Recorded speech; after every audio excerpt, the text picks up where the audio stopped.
Hello! Hello, hello, hello. Welcome. Welcome. I'm glad you're all full of Sprite and ready to fight this evening. Yeah. Let me know if my music's too loud. Yeah. Hello, Jake-Nader. Welcome. Huge shout out to Denim, Scratch Me Eric, and Pie as well. Welcome. Today I felt like drawing on stream because I'm kind of behind in my drawing. Also, let me know if my music's too loud. I think I might have already said that. It should be fine, but because like this is kind of the volume that I've been using lately, and it's been good. So Y-U-H. Ah, thank you. Thank you. Also, good. We love to hear it. Thank you for confirming. Denim says that they've actually been fighting for about an hour and a half in Neo 2. Oh no, the game keeps crashing. That's so dog shit. I'm sorry to hear that. But yeah, so I'm drawing my characters.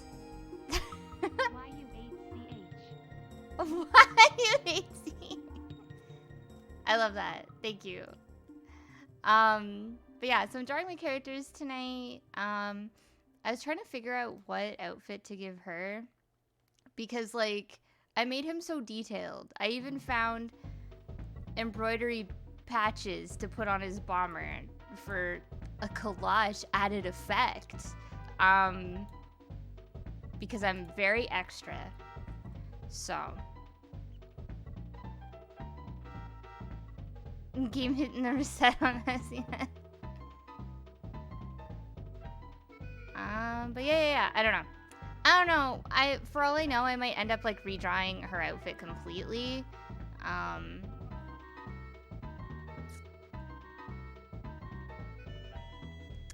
don't know. Exciting news though, for those who follow me on social media, I have 2 new anime shirts coming out soon on at my work. So that's really exciting. And yeah, that's you. That's you, Ben. So I have 2 new shirts coming out, and I'm sorry, I just need to make sure that I actually had pressure on because it felt kind of weird. But yeah, so I did I finished two new ones today, and I'm very, very excited.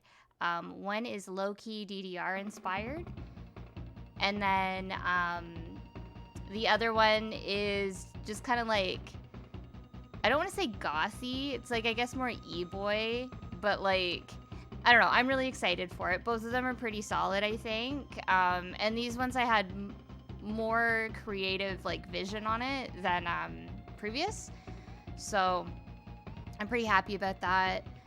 And yeah, I don't know, I'm just really feeling inspired right now.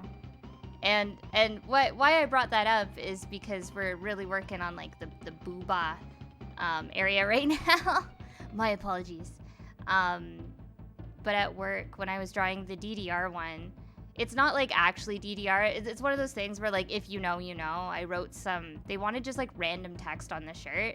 So I wrote some of the stuff that like the announcer says from DDR because it's like positive affirmations. It's just like, it took everything in me not to write "you're not an ordinary fella" on the shirt, but like I feel like, you know, okay, to be fair, Denim, they meant like random English. Yeah, Jake gets it. For legal reasons, it's not actually a DDR shirt. But yeah, if you know, you know. Like the shirt says like select your style, which is like what the game says when you like boot it up. But yeah, so I was drawing it at work, and because I was drawing this like I drew this cute little raver girl, but like I was drawing her in a tube top, and like someone walked by my desk and I kind of heard them not huff, but like make a noise, like they were kind of laughing, and it's because I was like, I just had huge boobas on my monitor, and I'm just like, whatever. I'm like, This is who I am. Like it or leave it. It's kind of nice though. And other exciting news about my work is I made up a whole bunch of like mock-ups for some skateboards with the anime artwork, because a lot of the artwork I make for t-shirts goes on one, or if I'm lucky, 2 shirts, and that's it. That's its life cycle. And then if it does well, we'll reprint it, but like we don't put it on anything else. It doesn't get repurposed. So I was just like, you know, why are you making us make all this new artwork for skate decks when like because like the guy who makes the skate decks, he's like, if you have any character art or any ideas for character art for skateboards, he's like, let us know. It sells really, really well. Because normally we're just doing like big patterns and stuff like that, and it's because like it's easy for like the team to make that sort of stuff, but people want characters on skateboards. It's confirmed. We have the numbers. We have the data.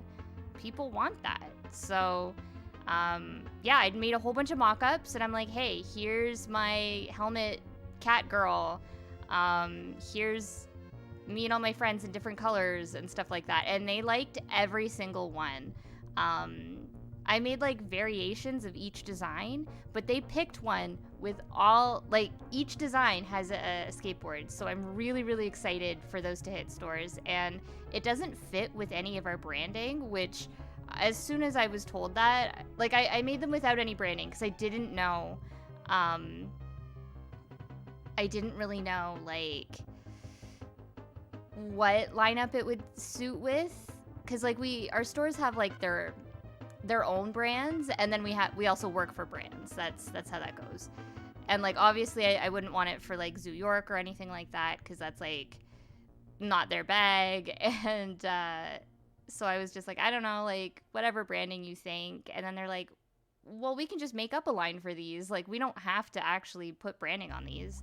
Because I had put like the Catgirl shirt says like Cerulean on it, just because we needed a word that started with a C that was like inoffensive and kind of sounded cool. So we're just keeping Cerulean on it. Like we're not changing that or anything. So like they're like, we think it looks cool, it's trendy, and the shirt sold really well. So like why would we change it? And I'm like, right on. We love that. So yeah, and I really hope the DDR girl gets on a skateboard. That's the dream. We love her. Yeah, so it's just like a little raver girl. She's not a character or anyone particularly from DDR, but she's like inspired by that. And then like the shirt says like new record and select your style. And I wrote butterfly in Japanese on it in reference to the best song in DDR, of course. Wrong, it's Rainbow Flyer, but it's a close second. Yeah, that's why it says that. It's a groove resistance shirt. Oh my god, denim. hey DJ Tension. I like the not an. He says the not. You're not an ordinary fella always sounded like a backhanded compliment from the game to me.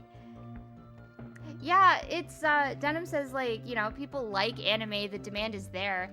And I honestly think it's just because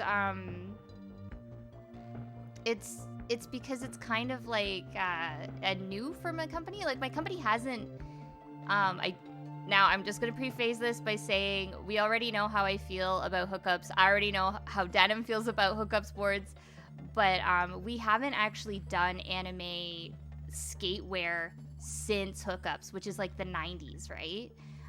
Because anime was kind of like a little uncool to like for a while there. And you're still a nerd if you like anime. No, I'm kidding. In that moment, we were all nerds. But we took a chance. I say we as if like I helped order them or something. But my work took a chance on some Sanrio skateboards, like official Sanrio skateboards. We had a cute one of Hello Kitty. We had a Tuxedo Sam one. I'm so sad I missed out on them. I even asked them, I'm like, if you have any of these left in the warehouse, let me know. I want to buy one. They unfortunately didn't, which fucking sucked. But anyways, they did so well. And so like they're looking for pastel boards. They're looking for boards with characters on them, ranging from like, you know, cute characters with Sanrio like energy, as well as just like anime ones in general. And because like hookup boards is like not obviously a thing anymore and stuff like that, we you know, like they're more than happy to like make our own. And I even like said in the meeting, I was like, you know, he actually stole all that art and whatever, so it'd be kind of cool to like make our own with our own original artwork, so we don't have to worry about licensing or anything like that. Like I'm just making stuff, and I think people would find it, like people might like that it's not anything in particular, because like as a kid I would just buy random anime shirts and stuff like that just because it was anime or close to, or like anime adjacent, you know? It didn't actually have to be from a show for me to like it. And the skateboard that I use now is just a random anime drawing. It's not even a brand. Denim asked if it was a hookups board, and I was like, no, it's literally a knockoff of a knockoff. Like it's from nothing. It's from a store called San Diego, which was like a novelty store in Canada when I was growing up. Oh, John, hello. Welcome, welcome, welcome. And Candy is here too. Hello. Welcome. Yeah, like, I mean, as a kid, I didn't know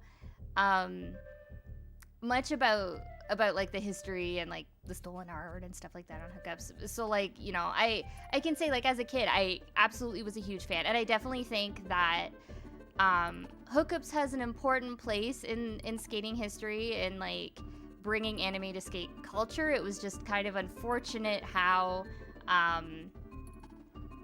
it played out. like you know, if it wasn't stolen, it would be even better. But like, I don't know. I don't want to get too into it, but like, yeah. Sorry, I was drinking some water. But yeah, I actually still have a whole bunch of hookups stickers from the 90s. Some of them I stuck on an art book that I have. Like it's like denim about to explode talking about Jeremy Klein. I'm just trying to talk about it in like a nostalgia lens, not necessarily like about what he did. And like I've already said, like I don't agree with it, but like it was pretty important to me as a kid to be like, oh, cool. I do have a funny hookup story specifically. Ben saying, homie's got a full meter about Denim's heart rate into the level 3.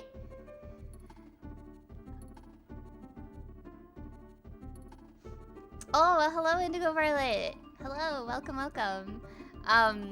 But yeah, my funny hookup story, I'm pretty sure I've already mentioned it, but when I was a kid, I obviously shopped a lot at West 49. So it's really funny that I ended up, you know, working for them. And I even told the lady who's the boss of all the skatewear and skateboards, and I was like, you know, as a kid, like this was the dream for me to do, is to make skateboards with like my art on it. So like it's really exciting to have this opportunity, and she thought that was like the cutest thing. So I'm happy about that. But anyways, we were at West 49. My dad and my stepmom took me to the mall, and I think my brothers were getting some back to school clothes, and they were just like, oh, like bring Pluto as well, and like maybe we'll get her something. It was kind of like an unwritten rule that like my dad would give help my mom get me back to school stuff. So like if my brothers were going out to get supplies, like I knew that I probably wouldn't be getting supplies just because like I'd be getting them either earlier or later. Like I'd already have them or whatever. So we were walking around, and they're like, oh, you can pick out a shirt if you want. And I was like, okay. So I'm like looking at like Emily the Strange and some Roxy stuff. And then I remember my stepmom was like, oh, Pluto, come over here and take a look at this. And I'm like, okay. So I go over, and she's got one of the the devil outfit girls from a hookup board like on this shirt, and all I can remember was being a little embarrassed because like my stepmom's pulled this shirt out and she's like, look, you like stuff like this, right? And this devil girl has like this, like the pointiest nipples, and that's all I could look at. Like I'm like maybe 11 or 12 and I'm just like, please put that shirt back. Like, I was like, oh, I think this shirt's for older people. And she went, why? And I just went, I don't know, I don't think I should be wearing that. And like I just kind of like tried to distance myself as much as possible from the shirt. It was really funny. And like, I don't know, it humors me a lot. Oh, this song's a banger. I love this song. I like the yeah, that's the good part. Yeah.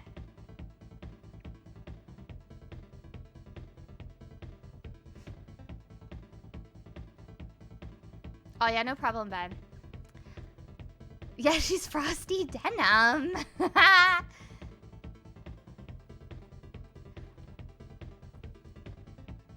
So I'm thinking about making like this little part of her shirt mesh, so like it'll probably be black. This is based off, I think I already said, based off a shirt that I actually already own, but it's like hot pink in real life, and like that's not gonna go with the aesthetic of like this drawing. I also want to make it clear that my characters aren't meant to look like they're fighting one another, but it totally reads that way, and that's fine. Kind of on brand, so it's fine. But it's based off of the song Time Bomb Zone by Prodigy, and it's one of my favorite songs by them. I love so much of their music, but that's the song that I'm like most into right now, and have been since like around this time last year. I don't know, it's just rent free, my dudes. And the music video is really good. It's like these people who are like infiltrating like a Fight Club-esque thing. So like they're winning all the fights, and it's because they want to take down the Adidas tracksuit wearing bucket hat loser who's like in charge of the ring. I don't know, I really like it. I love music videos with like strange narratives like that. Like the Prodigy has always had like really cool music videos, and I think some of the ones like Warrior Dance and the Voodoo People Pendulum remix, both of those are really good music videos as well. Ever since I was a kid, music videos and just listening to music have been like huge influences on what I'm drawing or like what I want to draw. And I've always drawn either my characters like as band, like cosplaying it as bands that I liked. What is this scary music? Oh, it's the stop and go level in Donkey Kong Country. We're gonna skip that. Oh, we got more. Does this one like pick up? Oh, I don't wanna. That level's terrible. Where's Oil Drum Alley? Oh, Fear Factory. Yeah, okay. This one's banger. But yeah, so like I've always drawn my characters like cosplaying and stuff. So we watched Mystery Men in my server a long time ago, and as a kid I really liked Mystery Men, and hell, as an adult I still really like Mystery Men. Aged like fine wine. But yeah, like after I watched it, I like tried to remember the characters as much as possible so that I could go home and draw my characters as the Mystery Men characters. Like that's how my brain worked. I was like, I really like this media. How can like I draw fan art of it? And like I didn't think to actually draw fan art. I would like try to incorporate it in like what I was already up to, you know? I don't know, it's kind of like a strange take, but I kind of like that. It's cute. It's cute. I did that with Jet Set Radio as well. Like I drew the Gorillaz as Jet Set Radio characters. I don't know, that's the way my brain works. I don't know, I think it's more like I wanted to go on like cool adventures, either with like my friends or like my characters and my stories and stuff like that. And it was kind of like a good like base point I think like creatively, oh my god, why I can't talk. Creatively for someone like young, right? I think that's where that came from. And it's kind of cute to see like what I was into and what I'm still into, like whenever I revisit my artwork. It makes me really happy. I'm so sad. I like worked really hard on this fucking hand, and I'm gonna be like erasing it just to like draw these fucking bandages. I kind of don't want to make it like look baggy though. Like I want it to look like as tight as possible. I actually had to dig out my own hand wraps to like reference it. And then I still didn't leave it out, so I like don't know how I'm gonna do the thumb. But yeah, man, I'm not gonna skipping that track. Game over, I know. Credits, always a banger. I'm gonna pull up the rest of my music soundtrack. I just wanted to really listen to Donkey Kong Country music because last night, I think it was last night, I was telling Lewis how I'm really, really good at Donkey Kong Country. Also, yo, Killer Chicken! Aw, thank you, that's really sweet. Thank you so much for the resub. 9 months, man!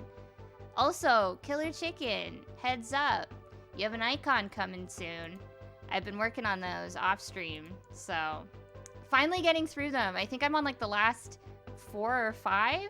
So I'm really excited to get those on. I'm so sorry they've been taking so long, but I think they look really good. That's the thing, is that like, I'm like, oh, I'm gonna make a template. Oh, it's gonna be so easy. Like, I'm not gonna put a lot of effort into it. And then like, I put a lot of effort into it, and then each one is taking like 2 days to complete. Like 2 days on top of like me working full time and like doing my other silly little tasks of being an adult.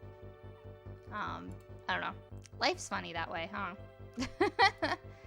But yeah, I hope you like them. Killer Chicken saying that they thought their idea was too terrifying. No. So many people asked for me to just draw them, and at school when I did animation, that was like the thing that I was best at. Not to my little humble brag.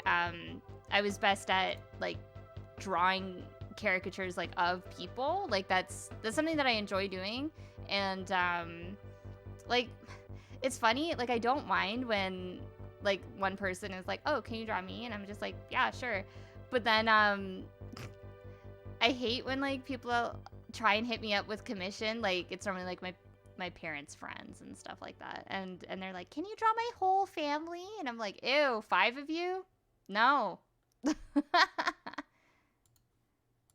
Okay, let's get other music playing.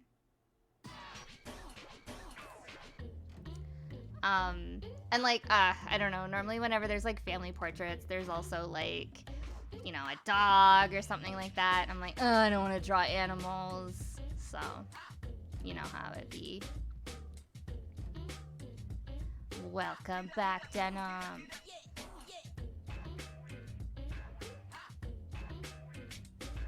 I'm probably gonna end up changing the way that this... Because I am a fool.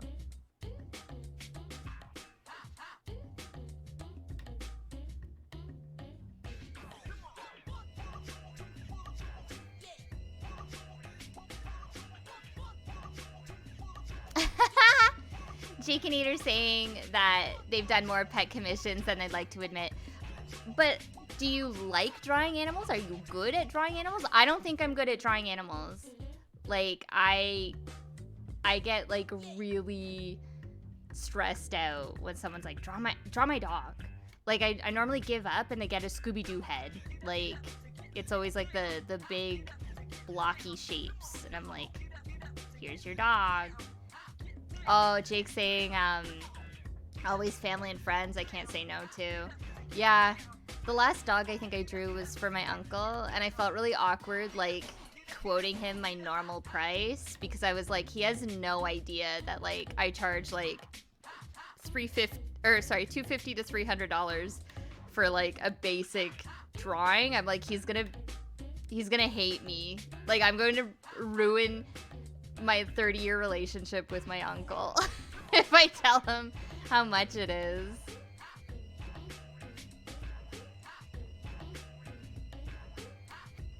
Sorry, I was taking another drink of water. I'm really close, like, well, I'm not really close, like, now with my uncle, but, like, growing up, he was, like, an important person. He got me, he was the nerd in the family. He was the toy collector. He likes more, I guess, like, normcore nerd stuff, so, like, he's more into, like, Star Wars, Star Trek. But him and I meet in the middle road, which is horror movies or, like, alternative, strange, but, like, really cool movies. Like, he showed me Kill Bill before, like, Kill Bill blew up in popularity. Like, I was the kid who went to school and was like, hey, I saw this cool movie last night, and it was Kill Bill, and I told all my friends to, like, rent it. And then all my friends were like, I got in trouble for watching Kill Bill. And I was really impressed with the, like, I don't know, I want to say I was like 12 or so when Kill Bill 1 came out. Like, I was just entering high school. So I don't think that's like an awful age to watch it, because you're like old enough to like understand, and like it's ridiculous enough. Like, it's violent, but it's like kind of silly in a way, you know?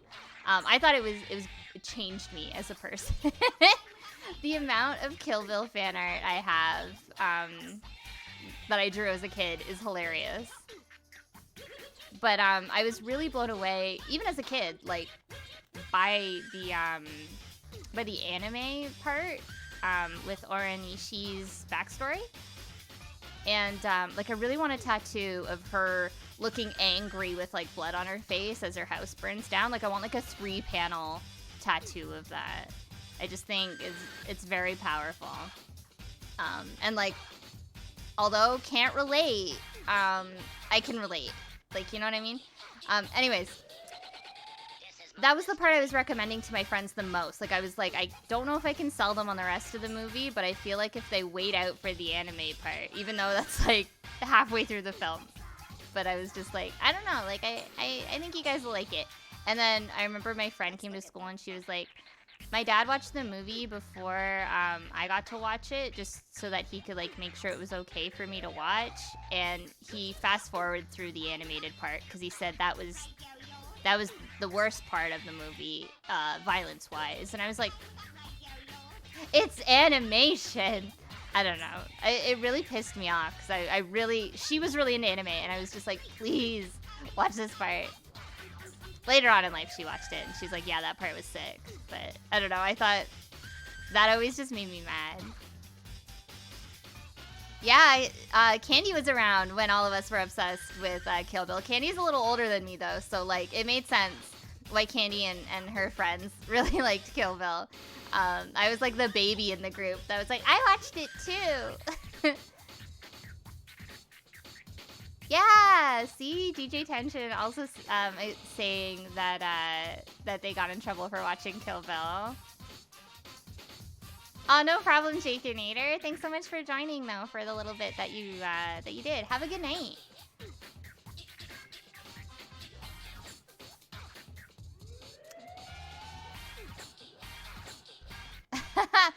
Denim saying, just say kids around you didn't have parents as cool as yours.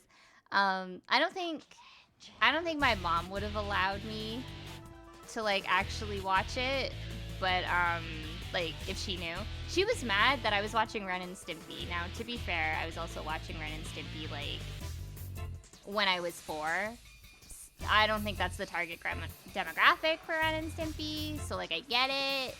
But I don't know. The Simpsons were okay. She was okay with The Simpsons, but like I remember I wasn't allowed to watch what was it, South Park? And so I didn't grow up with South Park, and all my friends and my uncle all really like South Park, and I'm just like, man, I really wish I got in on South Park. I feel like I'm missing a part of like pop culture history.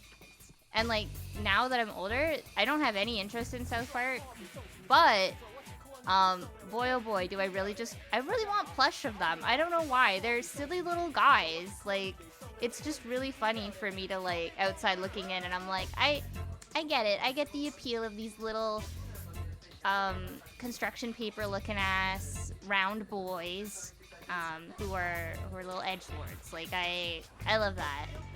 They're just like hanging out. Okay, here, get this. Mom would not let me watch South Park. Mom let me watch Drawn Together, though. I was 13. I didn't even know what the hell they were talking about half the time. Like, I used to own it on DVD. When I got older, I was like, this DVD is really cursed and I need it out of my house. It has such bad, like, energy attached to it. I'm like, people will come over and leave immediately if they see that I have a Drawn Together box set. I like the idea of Drawn Together, but it has not aged well, and rewatching it now, I had, like, secondhand embarrassment. I was like, this is actually very uncool. There's a few moments that still got a laugh out of me, like, when Waldorf Sockback is licking Ling Ling to get high, and he's just like, Xander was like, first Xander was like, oh, what's that behind your ear?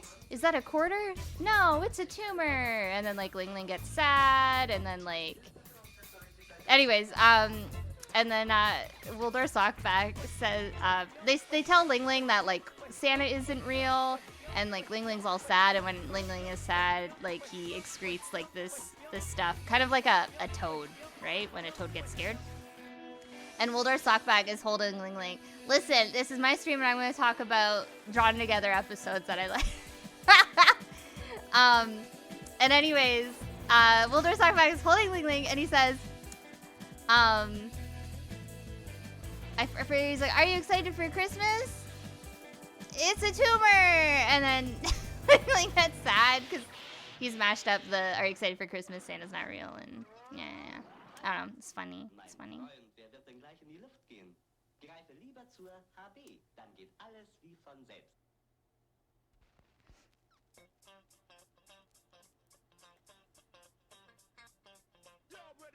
See, okay, funny thing, sorry, I'm just catching up on chat now. The funny thing is that, being in the Gorillaz fandom, a lot of my friends were a lot older than me, and Candy, like I said, was one of those people. They're in the chat right now, and, they showed me a lot of stuff that, like, was really cool, but, like, low-key scared me as a kid. Like, I was pretty okay with Aeon Flux. Like, that was pretty, like, life-changing for me to watch, when they recommended it to me. But then, like, they also showed me Fritz the Cat, and, like, I was way too young. I watched that on my lunch break in grade 9. And I'm just like, I remember feeling embarrassed and ashamed. And, like, it wasn't because I liked it. I was just kind of like, this isn't what I expected. And I mean, yeah, so, like, that's the kind of influence Candy had on me as a preteen. That being said, I do really like Ralph Bashki's work, and Jess ended up, and Candy ended up, like, you know, showing me other stuff by Ralph Bashki that was more my speed and my energy and stuff like that. Like, I really like Wizards. I really like Fire and Ice. I really like Cool World. I feel like Cool World was, like, an easy sell. Like, once she showed me Cool World, I was like, all right, Ralph Bashki, he's cool. He's a little weird man, but he's cool. I really want his art book. I think his collage work in animation and his rotoscoping and just being off model all the time, I love that for him. He's not about consistency. He's just like, I gotta get this done, and if it looks wonky in the shot, it is literally one frame, who cares? And I love that for him. And I think we should all learn from Ralph Bashki's work ethic.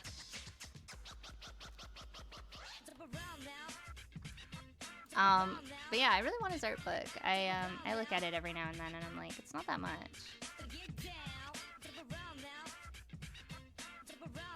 I do really like the aesthetic of I think it's like Heavy Traffic, but like that's not really a movie for me. But I like the art in Heavy Traffic, the layouts, the backgrounds, and stuff like that. But it's not a movie for me.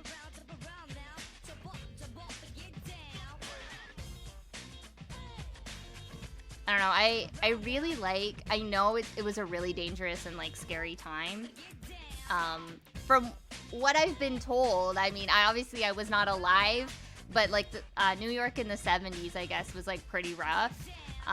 But like I love movies that take place in the 70s in New York. I know Denham's probably gonna have something to say about that, but yeah, I don't know. I just really like it. Like The Warriors, fucking love that movie. I love movies about stupid looking gangs. Like, oh, you're a gang? Oh, you all wear cute little outfits? Like the Baseball Furies? Iconic. Very, very much love that.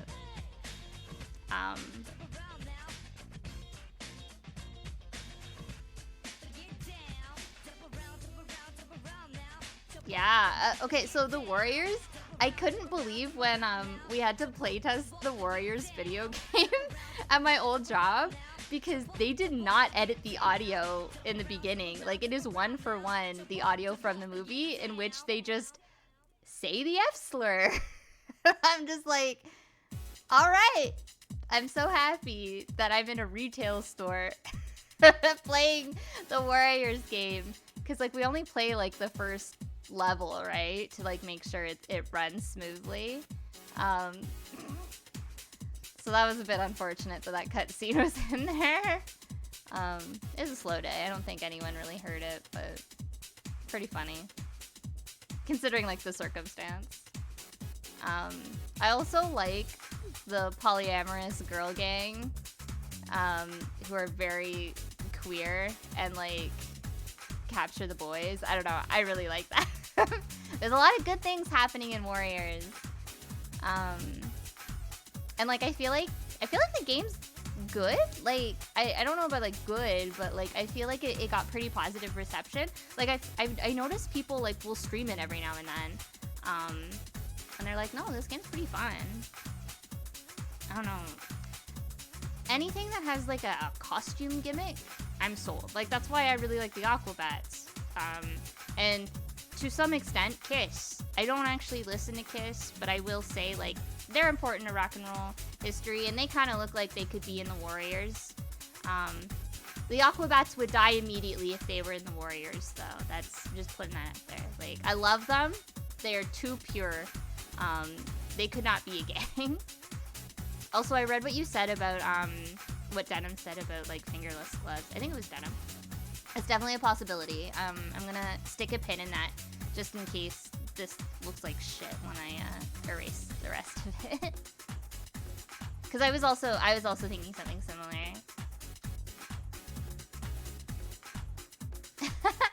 I agree with Candy saying Ralph Bashki might not always be right, but he is real.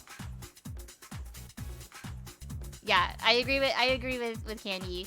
They said that they have denounced Kiss, but their costume game is on point. I think their aesthetic and like how they almost feel like a parody, you know what I mean? Like just like they're over marketing and like they'll put their fucking band name on anything. I think that's so funny. That's like big Josie and the Pussycats movie energy. We should watch that movie in the server next, I think. We gotta. I don't really want to put like the bandage should like go over like this, but like I like how this line looks so much that I don't want to draw over it. I don't know, be kind to yourself. Just draw what looks good. Who cares if it's accurate? Oh, I'm so sad, you guys. This is like a really silly complaint. I posted up this reel that I had on Instagram that was it went like mini viral, and it was like the artist, stop what you're doing and show the hands in your artwork, and then film your real hand. And my hands do be looking like that, and a lot of people thought that was really funny. It was funny because I was like, I don't really know if my hand looks like that. Like I was just kind of like, okay, here it is, and everyone's like, holy shit, you draw your hands, and I'm like, I'm just trying to draw Jamie Hallowett hands, but I mean, if they're my hands, I'll take it. I'll take it. He does have more like squared off. Like if this was him, like it would be like, no, not like that. I don't know, but it would be like more like squared, you know. And he also kind of has more like bumpy hands. Anyways, it went semi-viral. That wasn't the problem. It was when I posted it on Twitter. I reposted it on Twitter because I was like, hey, like Instagram seemed to like this. Everyone said that I draw yaoi hands. And I was like, those are my hands. You saying I have yaoi hands? I don't know. And then like, I know that the hands look big here, but like I took a picture for this one. I took a picture and my hand looked big because of the perspective and like the camera, right? So I drew it that way. And now I'm just like, no. Like I've been resizing this hand constantly, but it looks good this size for the picture. Like it looks silly when I make it smaller. So I don't know what to do. But I don't like their yaoi hand. It's just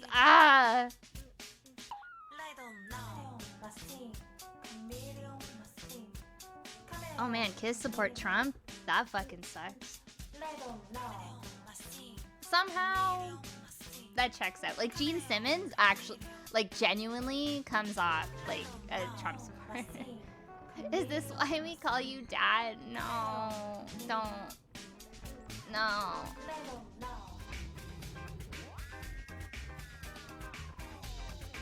Yeah, like I don't know. I have long lanky fingers. Like I don't. Ew. So here's a Pluto lore. So when I used to work at my first job, which was Canadian Tire, and like this is like 2008. Like this is so long ago. Like I was a baby. I've always kind of kept my nails kind of long, and like, you know, I've obviously always had like lanky hands, like lanky fingers and whatever. And so many people would like compliment my hands, and I didn't like that. Like it made me so uncomfortable. I think the worst was a man said, "I don't see a ring on your hand," and I was like, "Oh, I'm an artist. Jewelry kind of gets in the way when I draw." And he went, "No, I mean you're not married." And I'm like 16-year-old me is just like staring him down like, I'm 16. Like, I'm like, I even said, I'm like, I'm kind of young for that. And, you know, I finished up his transaction, and then he waited off to the side for me, like to be done with like the next customer. But then I got a rush, and he got frustrated and left. And I was like, oh, thank God. I'm like, listen, I don't want to comment on religion, but someone's out there looking out for me. Like, fuck. The grossest people. Small town Canadian Tire. Actually a level in hell. That's super hell. I'm pretty sure I did tell him that I was young, and then I said I was 16 or something. Yeah, I remember I was so upset. Like, I was just like, ew. I don't understand what's going on here. Oh, DJ Tension mentioning back to Kiss, back to wholesome Kiss. DJ Tension saying that they performed in Japan one time, and they created a whole bunch of Japanese subcultures. I believe that. They actually did a really cool music video with an idol group, and it's like anime. It's part live action, part anime, and it's not only a banger, but like I want to Kiss anime. Like I think they would be really good anime villains. I know Gene Simmons would be like, we're the heroes, but like you're the villain. I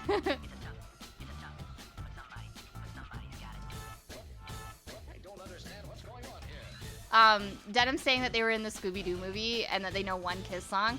Whenever I think of Kiss, there used to be a Burger King commercial that would play here, and it had a Kiss commercial, it had a Kiss song playing in the commercial, and it was the "I Was Made for Loving You, Baby." I think that's Kiss. I think. Please correct me if I'm wrong. I'm pretty sure that's Kiss. But yeah, it was like that, as it was like zooming in on a Whopper, and I'm just like, even as a kid, I'm like, you guys are selling. That's selling out.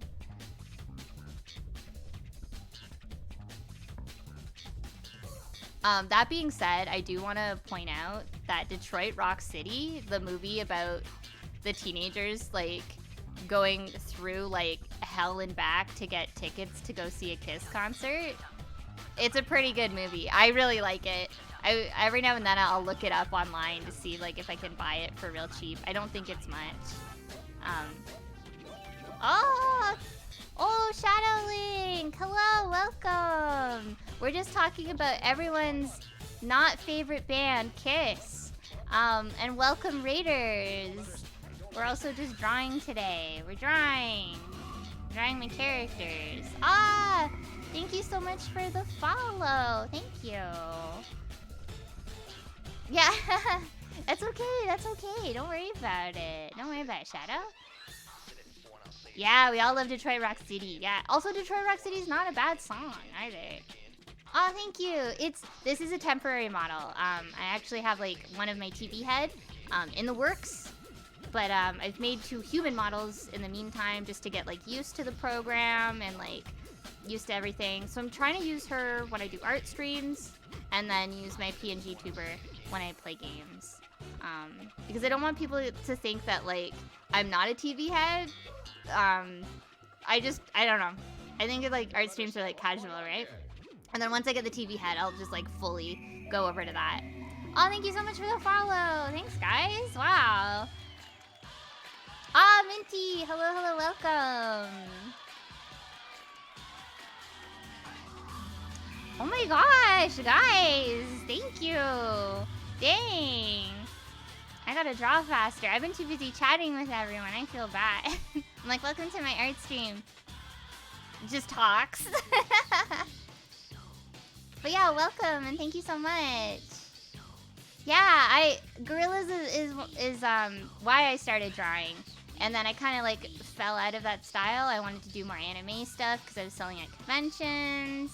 And then in 2020, I was like, I kind of hate drawing anime. Not that I hate anime. It's just I'm not good at drawing anime. And I was like, why am I not drawing Gorillaz? Go back to my roots, you know? So thank you. I'm glad it looks like Gorillaz. Absolutely should. Aw, thank you, Minty. I don't know if I've told this story on stream. It's not sad because it has like obviously a happy ending, but like what happened is kind of funny. It's like instant karma. Well, not instant karma, but like so on DeviantArt. Actually, this is another candy-centric story who's in the chat right now. So they made all these like pixel comics using like doll maker elements, and I was a big fan of them. So I wanted to make comics. So I found like game sprites and I was editing them in like MS Paint to look like my characters and stuff like that. I mean, like I was really young. Like we're talking 11 maybe, like baby on the internet alert. Anyways, and I didn't have any art programs because I didn't know. Like I just assumed everyone used MS Paint. I was so pure, so naive. I'm gonna fix these glasses. Damn, they're looking a little too much glam rock over here. But yeah, so anyways, I did that, and I remember, like, I outlined them or something, like, freehand with my mouse or whatever, because I didn't have a tablet. I thought everyone was drawing with a mouse in MS Paint, and I remember, like, commenting on someone's, like, digital painting that they very clearly did in Photoshop, being like, how did you do this? And they're like, they explained it to me, and I was like, which tool is that in Paint? And they, like, didn't respond back. And I'm like, I'm not a troll, I'm just 11. I don't know, just thinking about that is so funny. So pure. So anyways, they had just introduced like proper categories and categorizing art, and there was a mod for each category, and the guy who was the mod for pixel art was a huge jackass. And I'm saying that because he was obviously sorting out the files and stuff like that, and he stumbled upon my shitty little pixel comic, and because it was kind of like a mix of pixel art and, you know, JPEGs and shit like that, and the humor was weird, and the speech bubbles were not in the right order, and like, you know, all these like comic sins, if you will. He commented on it and then made a journal about it, like, to make fun of it. Early internet, you guys. Wild. So yeah, he made like a journal entry, like calling me out. I don't think he realized that I was 11. And I remember telling people who were leaving me nasty comments, I'm like, I'm 11. Like, I do this for fun. Like, thank you so much for the raid. Casey, hello, welcome. Oh my god, no. It wasn't. No, I mean, we were just using, Candy, we were just using the tools that we had, right? Like, if we don't... How do you get Photoshop when you're 11? You don't know how to, like, illegally download that. You don't know how to do any of that shit, right? Yeah, and Denim saying, editing sprites in MS Paint. God bless you. Oh, thank you, Shadowlink. Sorry, I'm scrolling back up to catch up with everyone. I'm really glad that, you liked the Astro Boy that I drew for you. I don't know, I was just going through some of my old, like, album art that I have for, like, some of my CDs that's very, like, Y2K, and I was like, Astro Boy would look so cute like this, so I'm really happy that you like it. I'm gonna make some stickers and some shirts with that on it. And I'll send some stickers your way when I get them, as promised. But yeah, so anyways, this guy, like, made a journal, about, thank you so much for subscribing. Okay, I gotta finish this story. Sorry, give me a sec. So we made a journal making fun of my thing, and because he was a mod on DeviantArt, it obviously got a lot of traffic. And I remember waking up and I had like 30 plus comments, and of course as a kid I'm really excited because at that point my internet journey had been pretty positive because I was a part of like a Gorillaz forum, and everyone was like, they knew I was really young, and like they put up with me, and we were all kind of stupid, so like it was fine. But DeviantArt was a whole new level of hell, and you know, Canadian Tire is the second level, but DeviantArt is the first level of hell. So yeah, all these people were like making fun of it, and I remember specifically someone saying that my line art was dog shit, and like, not specifically dog shit, but they said it was shit. And they were really going off about like how crappy my art was. And ever since I got that comment, I just thought, and I don't know what compelled me as an 11-year-old to walk away from that so powerful, but I literally said, like in my head, I'm gonna get so good at line art. Like, I'm gonna practice. My art might be shit, but my inks, they're gonna be the best. So that's my humble brag about my line art. It's not necessarily that my line art is, you know, good, but like, I'm glad you like it. I work really hard, is what I'm saying, is that, you know, there's one thing I'll be tedious about. It's line art. So yeah, that was my anime pro tag moment. Yeah, I agree with that. And yeah, DJ Tension saying spite is a powerful motivator. Pluto, this story is incredible. Thank you for sharing. Thank you, Minty, for listening. And then like, I don't know, I also find like the artists and stuff that I'm interested in, like Jamie Hillwit, Craig McCracken, all of them have really distinct line art, you know? So like, that's also rubbed off on me. Like, I loved, you know, obviously we all do not like Butch Hartman. If you do like Butch Hartman, I wish I lived in that same bubble that you do. And no hate to you if you do genuinely still like him, but you're very powerful if you do, if you could look beyond that. But you know, I really liked like the way that cartoons were very bold and stuff like that.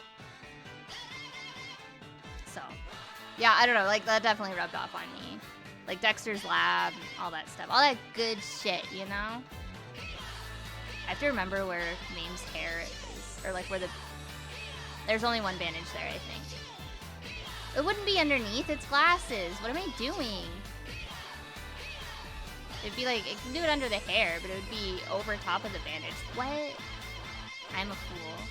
I don't know, I've kind of fucked myself. Gives him no arms on his glasses. It's me backpedaling. I don't know, we do this. We do this. It doesn't look too correct, but... I used to think this song as a kid, as a young Gorillaz fan, I used to think it said "Over There, Murdoch," even though that's very clearly not what he's saying, not even a little close. That's what I genuinely thought he was saying. Over there, Murdoch.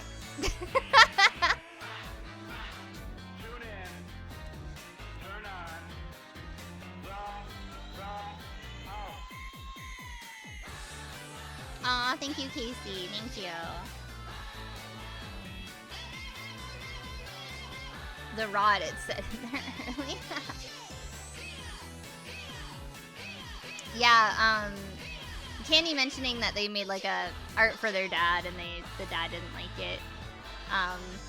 So it motivated them to do better. My mom once made fun of my handwriting when like I was a teenager. So like I like went out of my way to like try and like write better. She's like, she's like, for an artist, your handwriting's really ugly, and I just thought most artists have ugly handwriting, Mom. That's why we draw. We don't write.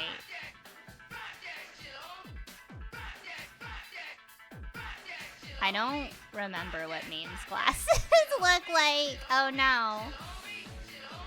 Also, talking about my VTuber and Mame and all that stuff, I'm making a few of my different characters as V-Roid avatars. So whenever I have this avatar, there's actually a point redemption, where you can change my V-Roid. So I'm mostly going to be like this one, or my TV head, when that's done. And you can redeem to change my avatar, and then like I'll pull it up, and you can like, maybe I'll have different outfits for the characters, so we can like be silly, or like, yeah, if you want me to be a different character, you can do that too. So that's what, if you see the new point redemption, that's what that means. It won't happen when I'm my PNG tuber, because it's a completely different setup and program. And that's not gonna work. I don't wanna like, you know, change my whole streaming setup to do that. But whenever I'm this character, it's like 2 clicks and I can be a different avatar. God damn it. Listen, I'm trying to advertise it. Okay, anyways, thank you, Pi, for redeeming it. God damn it. Okay, give me a second. I'm saving. Alright, let's do it. What do I do? There I am, Uncle Mo. This will be a treat. Okay, so, anyways, here I am, Uncle Mo. Thanks so much for redeeming that. So now stop with the Lewis faces in the chat. When the soy burger is just okay. That was that face. I don't know if you guys know like the back, like the history of that emote. But I was making soy burgers, and I said he couldn't have it because he's like, I want a soy burger, and I was like, soy burger patties are really expensive. You can't have that. And he was like, oh, okay. And then I left the room for a second, and then he picked up the soy burger, and like he was taking a selfie with it, and then he showed me the picture, and I just lost my mind, and I was like, nice. And then apparently it became a meme in like one of his Discord servers, and I was like, give me the picture, and then I made it not only his information, like in my phone, if he calls me, like that's the picture that comes up, and then also like it's now an emote. So it lives on in infamy, and I'm glad that you guys are enjoying it. Yeah, you're right, Casey. Talking about it would have gotten it redeemed. Yeah, I get it. Sorry, I really like Denim saying, not gonna lie, I don't give a fuck about my handwriting. Mood. I'm like my dad. I write in all caps whenever I can. I like normally, like if I'm writing a list, it's normally all caps. I don't know, it's just all caps. I guess it's kind of handy that we picked this avatar, because now I can draw these glasses correctly. Kind of weird having my little tiny voice coming out of this guy, but go off. But I plan on making my other characters too, like Random Person, Scarecrow, probably Zombie Lily, but it's kind of hard to make like children, and I don't know, I think I could do it. Now I'm like looking at my VTuber as I'm like redrawing the glasses. Kind of got the shape, you know?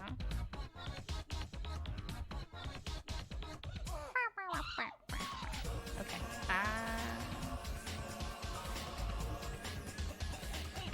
Looks great. Looks great, hun. Me up me.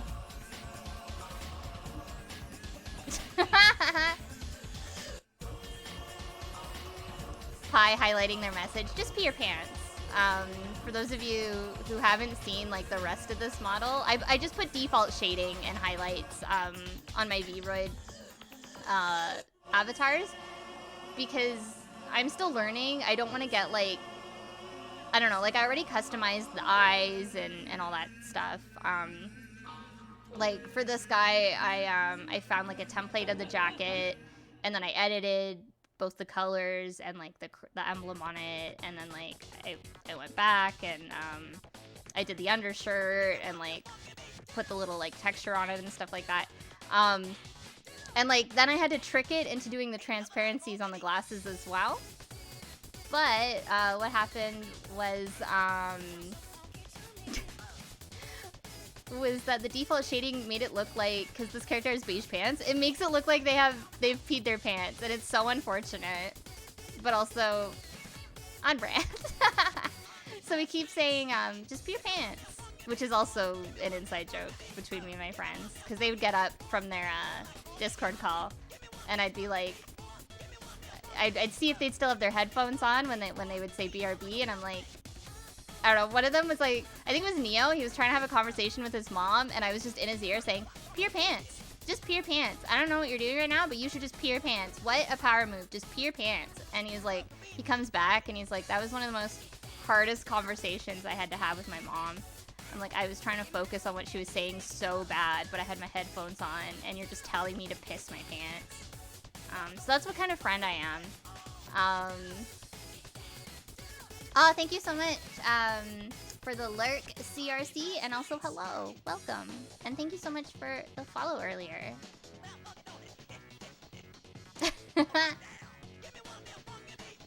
Oh my god, Candy! No, his jacket's brown because it's kind of like the Hotline Miami jacket, because I think that jacket's kind of hot. Oh my gosh! Hello! Thank you so much for the raid, Rizpart. Sorry, RLS Park. It's not an I. I'm so sorry. But yeah, thank you so much for the raid. I don't normally look like this. Someone redeemed... Someone redeemed to change my Vroid avatar. So I look a little different tonight. It's a new redemption. My apologies to the raiders. I don't normally look like this, I promise. Normally I'm like a hot little goth chick. I promise you. Please love me. I normally look like this. I normally look like this.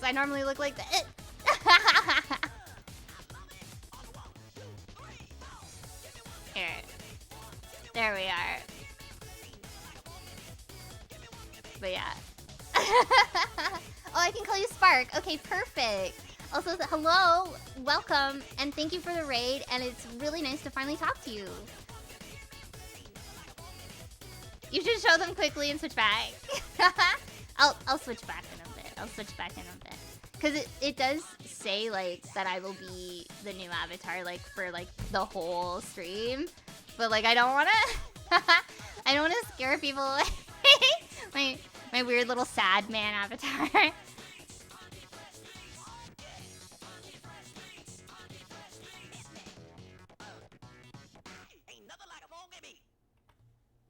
But yeah, so tonight we're drawing. I still have like a lot to finish. On my art. It's mostly done now. I posted up a work in progress on his glasses are not two different things. I just can't draw tonight. But yeah, I posted up a lip on my Twitter. I normally Denim says, "Oh no, a dude." Flies out of tree. Nah, it wasn't because it was a dude. It's just like this avatar is cooler. Yeah. So I'm Spark saying that they saw me with the TV head last time. Yeah. So I'm that's like my actual persona is my TV head. I'm still like it's a work in progress. The 3D TV head avatar. That I've commissioned. But in the meantime, to learn the program myself, I've made like human versions of those avatars. So I don't know, it's all complex. But like, so when I play games, I'm gonna be mostly the TV head, and then, you know, just for fun, I thought it would be fun to be the other V-Roid models that I made. You know? Yeah. I don't know, I worked hard on them. I want to show them off, you know? Man, how do you guys feel about all of that discourse about the Pokemon art that was like, always flip your artwork? I thought that was the funniest shit. I'm like, everyone draw the cat now with its eye a little high. A little too high. I was just thinking about how wonky this looks flipped. I just truly don't care anymore. What my artwork looks like flipped is literally between you and God if you choose to flip it. I don't care. Aw, thank you, Casey. Thank you. Yeah, if you missed the discourse, you're very lucky. I don't want to say I'm a part of animation Twitter, but like because of my background and like being an artist, I see all the spicy art takes, and I pretend I do not see. I'm a tired little old woman. I'm like a grandpa. I just there's too many other things to get mad about. The cat having an eye that's a little too high is not something to be upset about. And like I always think about like how my job works, being a graphic designer, and I just think like I don't have energy when I'm at work to really meticulously flip my canvas or like make sure it looks good. I'm just trying to get the assignment done in a way that my boss is happy with. And like who knows how many of those little green cats that poor artist had to draw, you know what I mean? Like that was probably like their 150th, and they were like, I'm gonna perish, like please just accept something that I've submitted, you know? Yeah, Minty saying, oh god, that. And DJ Tension saying, look, if you make 900 Pokemon, you're gonna get a couple of wonky ones. And like, I don't know, each Pokemon game normally has like a Pokedex of at least 100. Like, I don't know, I would say, at the least, I would say 50 new Pokemon. And then like, you know, some games literally have like a brand new Pokedex. They don't shuffle in anything new until you're like done the game and stuff like that. And I think like a lot of the character designers and stuff like that, they're probably tired. You can be mad about the ice cream cone all you want, but like someone was hungry when they designed that. They don't let him eat until he makes a Pokemon. And he was like, I'm gonna make a Pokemon I can eat. I'm so hungry. I miss my family. And that's how the ice cream Pokemon was made. So, you know, just subscribe for more fun Pokemon facts. No, I'm kidding. Oh, hey guys. So I learned a cool Donkey Kong fact. that I think all of you will really like. This is a real fact. This isn't me making it funny. If you okay. So when Rare was bought by Microsoft, they were kind of like unsure what Donkey Kong was going to be looking like, right? For them and Nintendo, right? So what happened was they were making some stuff for the DS. Yeah, I think it was the DS. And they had like one called like Donkey Kong Coconut Crackers or something like that. Anyways, it didn't make it past obviously, like it's not a real game. However, they reused like the game mechanic and made a new game. And the new game that they made is called It's Mr. Pants. And the artwork looks like Diary of a Wimpy Kid meets Sticking Around. It's Sticking Around's a Canadian classic cartoon. But yeah, I Mr. Pants. I don't know. It's just I want to find that game. I want to own it and be like, this used to be Donkey Kong. It also just looks like really silly. I don't know. DS games, I don't know, unmatched. Like they did not hold back to port and make just the most unhinged shit. Like remember Feel the Magic? That was like a launch title.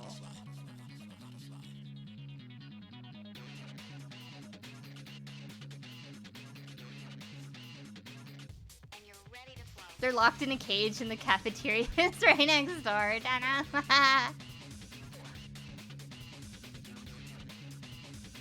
But yeah, Pi looked it up and said that the lowest added Pokemon gen is 72. That's still so many. Like, think about how many drafts each Pokemon went through. I don't know. I feel like people have like spicy hot takes about Pokemon are normally the people who have like never made anything in their life.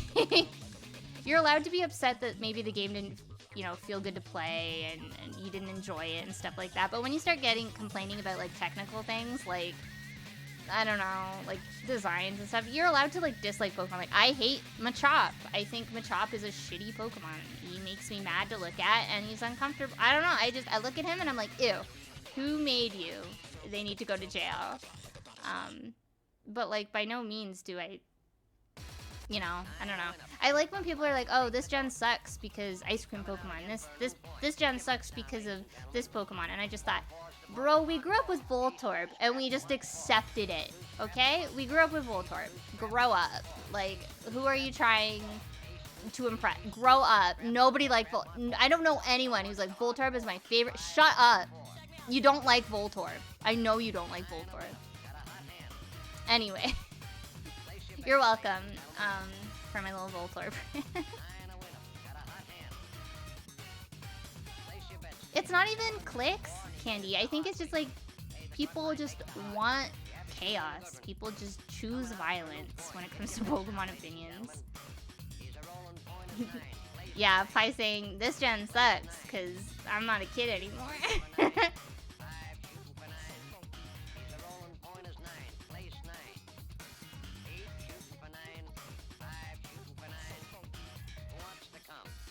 Yeah, also welcome, Easterberry. They said that looking at the cat, it looks silly both ways. Yeah.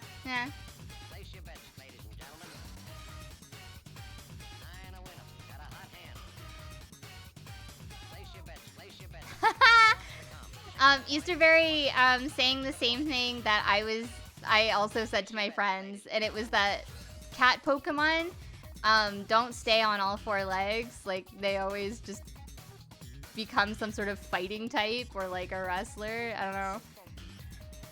I mean, it's fine, I guess, and I get it, but like, give me a normal cat. Just let me have a cat. I mean, we kind of got it with Shinx, I think. I think it's Shinx. It's like that blue cat mouse dog thing. We kind of got it with that, but it's not a starter, which all the starters end up being on two legs. Give us a cat that's like on four legs, please. I want the dinosaur to grow legs. I want it to end up like having more legs. or something. Yeah. Pokemon who grow arms. I know I talked a lot of shit about Machop, and like obviously I don't like Machamp either. But I will say, Pokemon who grow limbs, very powerful. I wish when I got older I also just grew limbs, you know?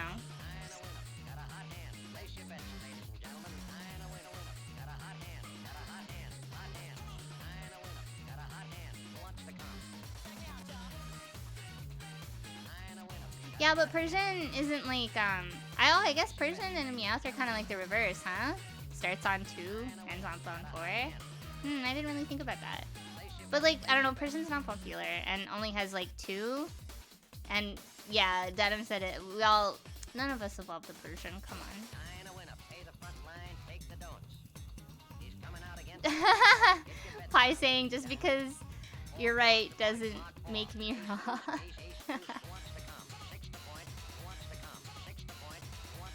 Oh yeah, per ugly as well. Yeah.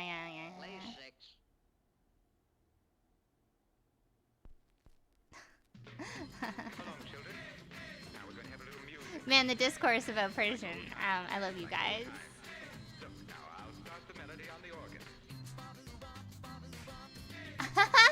Oh my god, DJ Tension saying, I wish you didn't boost your draw something to 20k or I would have requested a Voltorb. Honey, I will just draw you a Voltorb right now. Where's some empty space on this canvas? On the boob, I guess. Under the boob. I mean, it's like the same background though. Okay, there we go. This is a good Voltorb shape.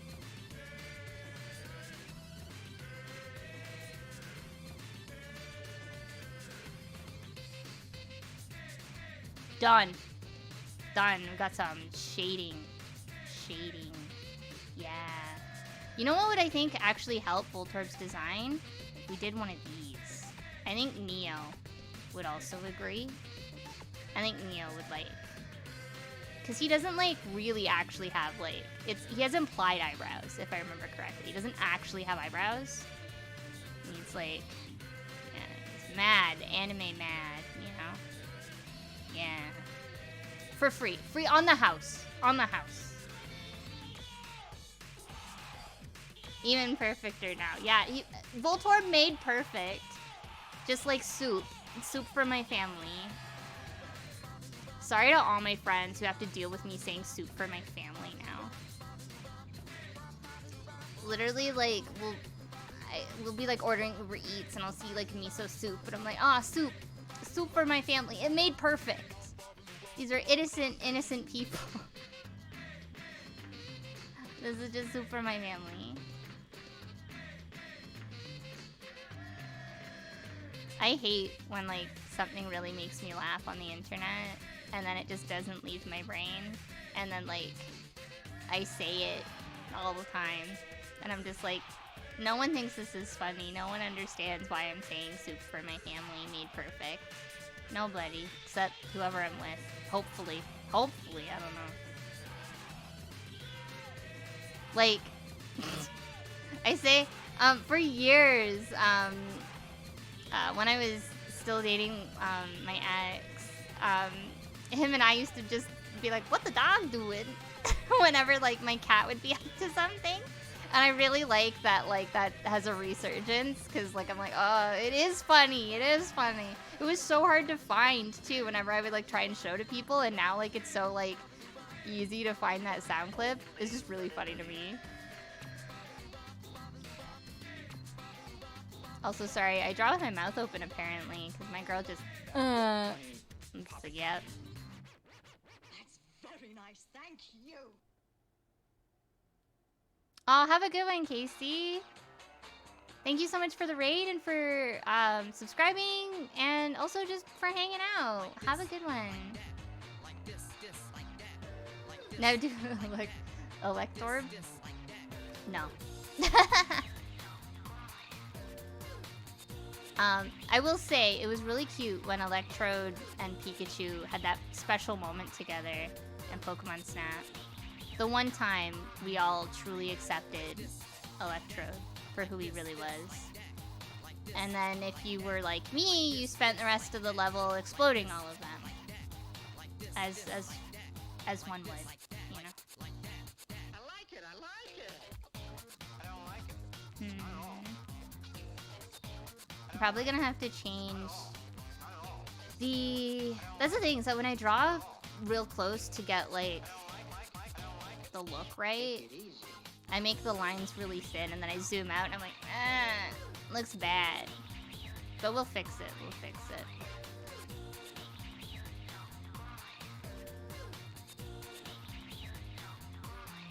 Man, I was eating some chips and salsa before stream, and now, like, the spicy salsa, I'm feeling it. Trying not to belch into my microphone. Just feel good. User Berry is saying, haven't played. Did Electrode come out to Pikachu? Pi asking if I killed them all. Yes. I detonated all of them. I threw all the apples at them, and they exploded on impact. I mean, listen, if they didn't want it to happen, don't put it in the game. That's all I'm saying.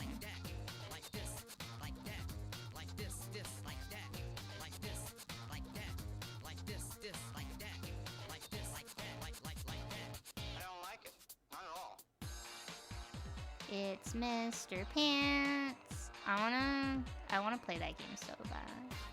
How do I play? I gotta figure out how to play Donkey Kong Country on stream. Because, like, I know I come off, and I know that I normally don't, like, you know, what one would call, like, classic games, or, more, like, well-known, popular games, or whatever. I'm normally into, like, indie titles and, like, Sega stuff, but I don't know, Donkey Kong Country is just, like, my jam, and I can normally beat it in one sitting. However, once I get into, like, the factory levels, those make me rage. Those can make me rage quit, but I am able to beat it, and I've beat it a few times. I probably wouldn't beat it in one sitting on stream, just because I stream after work, and I'll probably be tired. But I think it'd be fun to play. It's, like, I love playing it so much. There is a future for us.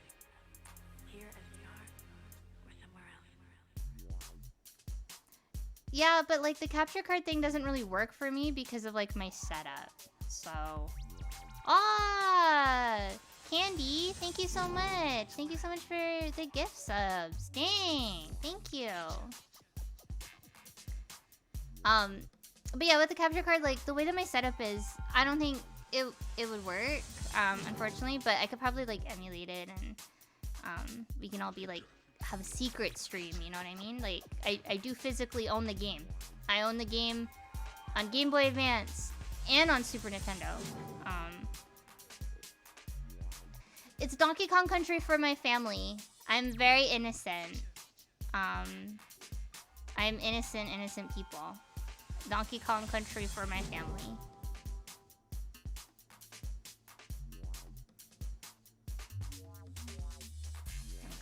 Okay. Oh, yeah. Seriously, thank you. That really means a lot. Yes, I appreciate it. It's very sweet of you.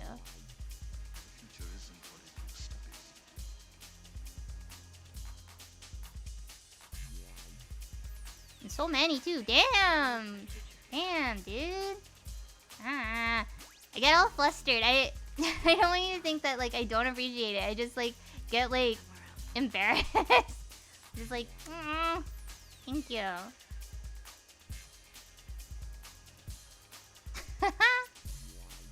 I actually I don't own many, I feel like his glasses are too small. I'm gonna have to resize them in Photoshop. They're also, like, not really placed too well. I'll fix that in Photoshop. Soup for my family. We'll remove them for now, and I'll come back to that. I wanted to give him Band-Aids. I really like how his hands came out. He got some cute hands. Those yowie hands. Stop.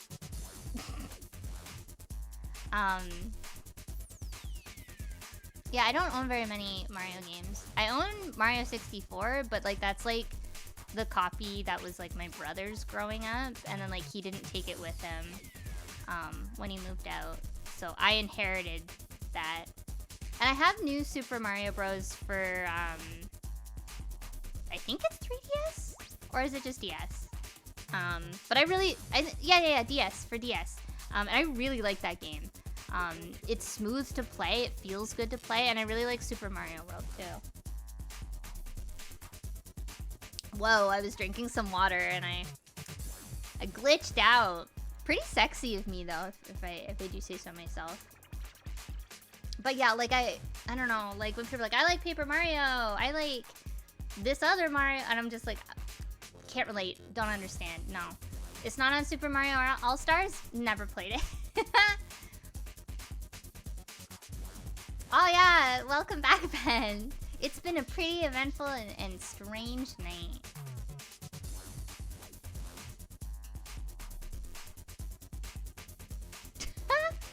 I sold Easterberry some shrink-eating paper, and apparently he gave it to his niece, who's only 4, and in response she asked to see his sketchbook, drew a dead alien, and when he asked how it died, she told me it was kicked to death by its friend for being rude. Listen, your niece for president. That's all I'm saying. She got the right idea. She'll be fine. I'm not worried about her. She'll be fine. Kicked to death for being rude. We could all learn something from her. No one would ever be rude to me ever again. I'm gonna be crazy. I'm gonna be unhinged and draw all these little dots.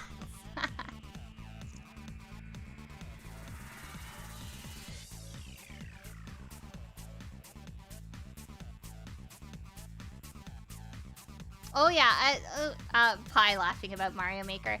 See, I would not play Mario Maker, but I love watching my friends play Mario Maker. And I love seeing, like, before I, like, kind of, I'm gonna say quit Game Grumps, I was really into, like, the Ross Mario Maker levels. Like, that was really funny to me. I don't know. Yeah, that's fine. That's fine.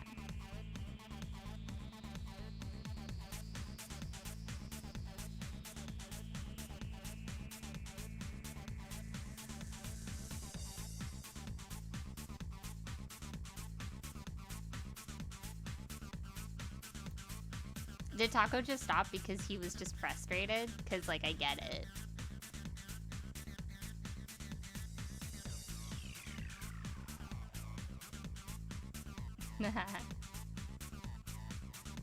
Ross is, like, chaotically evil, but, like, he's, like, neutral evil. Like, he's only evil in, like, a way that doesn't really hurt people. I mean, one could say that, like, you know, he was driving Aaron insane with his levels, but, like, Ross is good people. I like Ross a lot. He's cute. I don't know, I love men with just that sort of energy, you know? I will say Aaron has not ever really shown that he's good at video games. He doesn't read, and, like, that's my problem. He's just like, no. It's like, take 2 seconds. Or you know what? Boot up the game before you stream and, like, read the instructions. And then when you're ready to stream, you can skip that part and you look like you're really smart. You look like you're doing some big brain shit because you already know how to play. You know what I mean?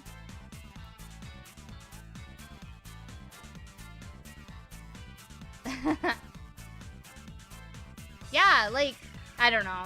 That's like, I know sometimes when, like, I start up a new game, I'm like, blah blah blah, get into the meat. I want to see.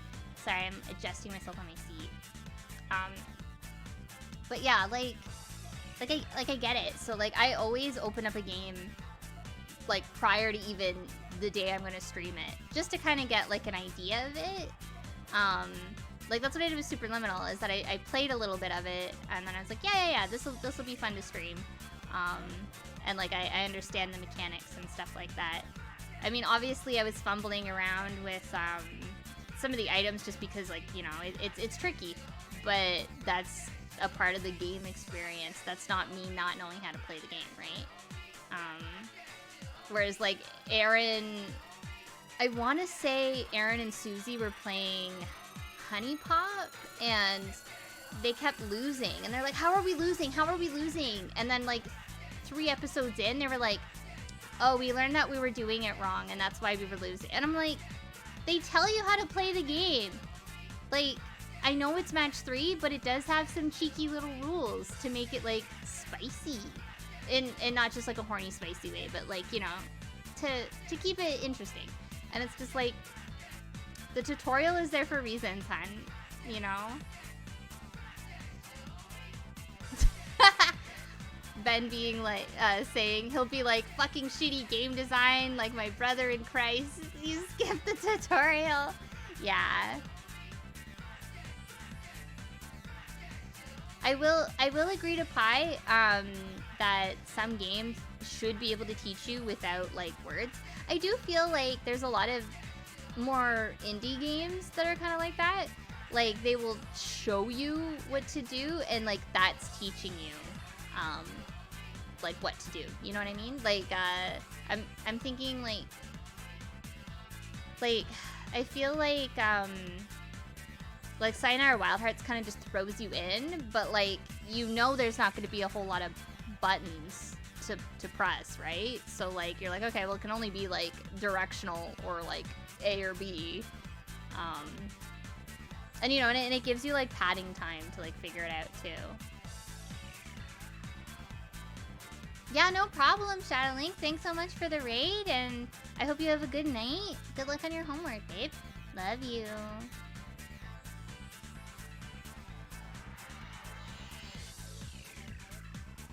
I will say there are some games that like the tutorial does feel like it drags on forever though. And that could easily, you know, like I'm like, not to give my mom any credit, and I do think this is like a rude trait of hers, but sometimes I'll be telling a story and she's just like, just get to the point. And I'm just like, no, there's context here. Like, you're not gonna get it if I just tell you the end, right? And I do feel like that sometimes, when like I get to a tutorial and I'm just like, no, I get it. I get that. Stop. Move on. I think the Katamari tutorial is really good because it just shows you how to move the controller in different ways, and then gives it like a confirming like ding if you've done it, and then it's like, cool, now you know how to do that, if you choose to play that way, you know? I like that. I get it, some games like you wouldn't be able to do that. Sorry, I'm just gonna save a copy before I start deleting parts of the hands. This is some horny Jet Set Radio music. Most of the music in Jet Set Radio is pretty horny.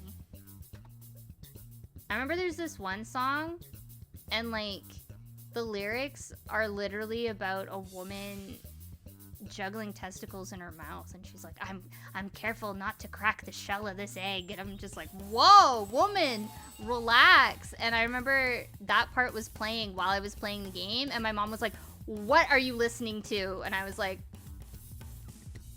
turns off the game, sits in my room. Ben saying, who is she? I'll link the song to, it was funny, like, as a kid, I was like, I don't understand why this has, like, a mature rating, because, like, what about the music? Because it said, like, suggestive lyrics, and I was like, I thought, well, there's no swearing, I don't understand. And then, like, as like a teenager, I was like, whoa, alright. It's like, it was the licensed music, it wasn't any of the music that, like, was made for the game.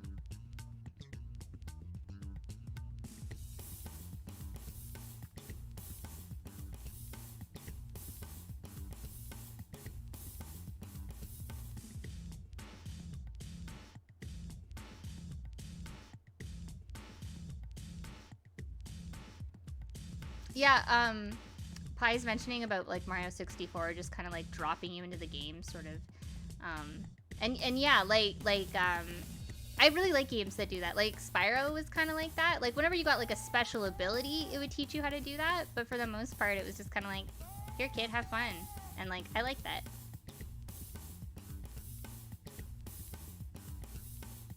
I think I might be playing Spyro on stream, like the new one. Um, I bought it recently, like at the end of last year, I think. Um, Spyro is one of my favorite games.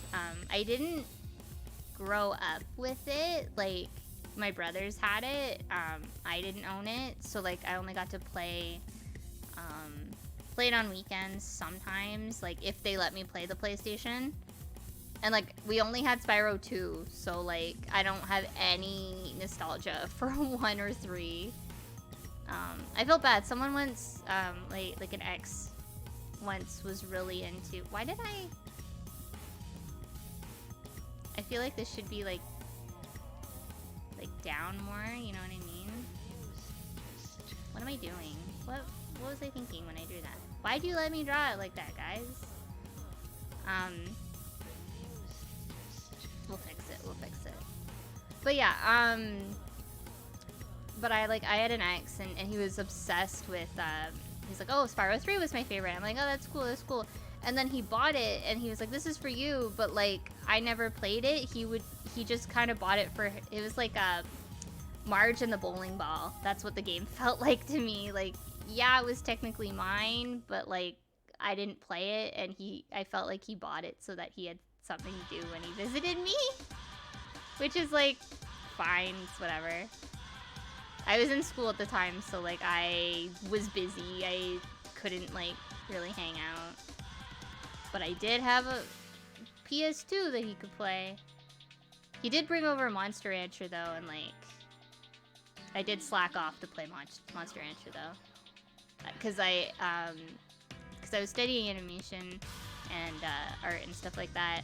So I brought all my movies with me just for like background noise, inspiration, etc. And I had a riot putting my DVDs in and seeing what monsters popped out. Should it like... Drawn this hand, stupid.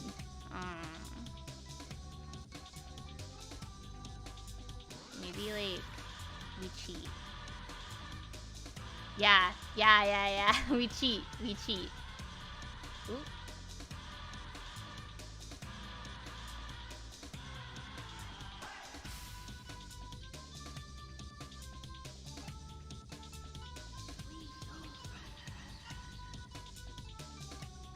I remember once I said that Aaron Urquhart was like kind of cute in college to like just like someone who was like on my res floor, and she was like, oh, we should do movie night some night, and I was like, sure. And like this was like outside of like, there's 2 different conversations, and then when she came over, she rented a movie and she's like, oh, I got this one because it's got that guy you like. And like, I don't like Aaron Urquhart. Like I'm not like a fan. I don't know. It was just like a offhanded comment I made, and it was like some shitty rom-com or something. And we watched it, in silence because she stressed me out. And oh, also I was late coming back from class. Here's the weird part of the story. So the reason why I was stressed out watching this movie and we watched it in silence and that I didn't retain anything was that I was late getting back from class because I had to stay late because like I think like I needed the studio to finish up something and it was not working the way I'd planned or something like that. Anyways, I told her that I was going to be a little late. But she came over anyways, even though I didn't give her the okay to come over and my roommate let her in. She cleaned my dorm room. And I've never felt more violated and like, just, I don't know, uncomfortable. I don't know what she touched. I don't know what she moved. And it wasn't necessarily that like I had anything to hide, but it just really rubbed me the wrong way. I was like, we're not close. I don't know you well. Like, why did you not just sit in the common area and wait for me to come in? Because, like, the common area was, like, the kitchen and kind of, like, a little bit of a living space. So, like, she could have sat there, and then I would have come in through the door and been like, oh, hey, Mel. Her name was also Mel. And then, like, we, you know, could have gone into my room and started up the movie. But she cleaned my room. Like, I don't know. It was just really, really weird. Folding laundry is, like, at least it's clean, right? Like, she literally, I don't even know how to explain it. Like, she put away stuff that, like, I have no idea where she put it until, like, I was fucking leaving residence. I was like, oh shit, that's where my paint went. And, like, you know, and I had like dirty clothes all over the floor, and she had picked it all up and put it in the laundry basket. And I think she had, like, emptied out my laundry basket. She might have folded my laundry, I can't remember. But, like, I wasn't gone that long, so she also did it really fast. But it just really bothered me. She also made my bed. Not that my bed's ever, like, super messy. I sleep, like, I have a bed that's, like, will have all of the dressings on it, as, like, you know, all the sheets, but then, like, because I have temperature issues, because of my fibro, so, like, I'm constantly, like, pulling off the blankets, putting on the blankets, and I'm just uncomfortable all the time. So I normally only sleep with, like, a comforter on top of, like, the main cover. You know what I mean? Or sometimes I'll have the comforter and then, like, I have, like, a decorative blanket, and I only sleep underneath the decorative blanket, so I don't technically even have to make my bed. So, like, I don't know, it wasn't messy. I mean, the floor was probably messy, but, what a weird thing. I never invited over again, and I think I, like, took tutoring lessons from her, but, like, I made sure it was not at my house.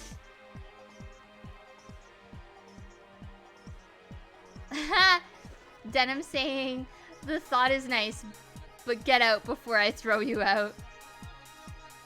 Like, literally watching this movie, I was just mortified, because I was just like, what if she, like, all I could think about, I was like, she touched my dirty clothes, and, like, that made me really uncomfortable. She seemed unfazed by it, and that made me more uncomfortable. And that's why I don't know what Aaron Eckhart movie we watched. But yeah, don't do that, guys. It's really uncool. Like, I don't know, unless it's your partner, and even then, like, talk it over. Like, you've been partners for years, or, like, you know, you do each other's laundry and stuff like that, you know where things go? Yeah, okay. A roommate? A friend? Someone you're visiting? Someone you're not close to? Absolutely not. Disgusting. And, like, I'm pretty sure I didn't even say thank you, because I was just so shocked, and I think that, like, pissed her off. And, like, I don't really feel bad about that either. Yeah, I don't know. It's really weird. Jess says, speaking of David Spade, I have embarrassing DVD stuck in my PS4. Do you have Joe Dirt stuck in your PS4? Because that would be kind of on brand for you. I'm gonna call you out on my stream. That would be on brand if you were watching Joe Dirt. If you think Joe Dirt is funny, I would say, yeah, I bet you would. Joe Dirt is a masterpiece. Shut up, Ben.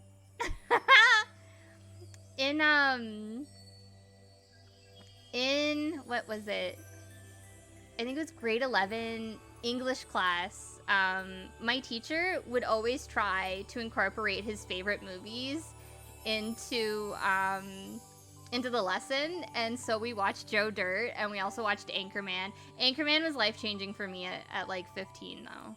So I'm glad he did show us Anchorman. That went on to be like, it's such an easy movie to throw on. Like, it's so funny. You guys and your Joe Dirt. I like that it really was Joe Dirt. I don't know. Live your truth, Candy. The last thing that I ever got stuck in like some sort of media player was my Digimon VHS tape. It ruined my VCR. But that was like years ago. Now my VCR is just broken. I'm gonna give him Bloody Knuckles. I don't really want to give him like any more band-aids. I don't know, I want to like give her more stuff because he's got the head bandage, he's gonna have glasses, he's got the nose bandage, she's got like a bandage on her cheek. I am gonna give her a cracked glass, like one of her glasses or lens is gonna be cracked, so like I don't know. That isn't true, Ben. Ben is saying that it was Angela Anaconda that killed my VCR and not Digimon. That isn't true. It was technically Len.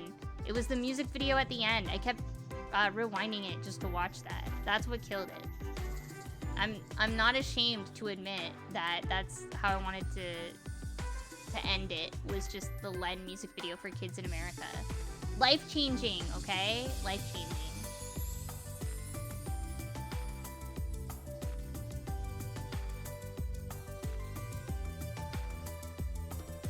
I don't know, I just made his outfit like so detailed, and then I feel like she has like no detail. That's where we are right now. I'm just like,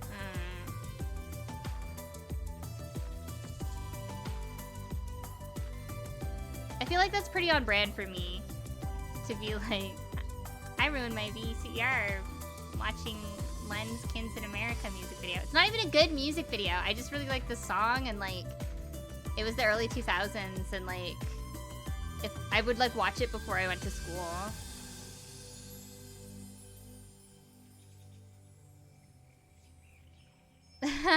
Pi saying it wasn't the VHS that killed it, it was the VCR that killed it because it was tired of it. Video killed the video player.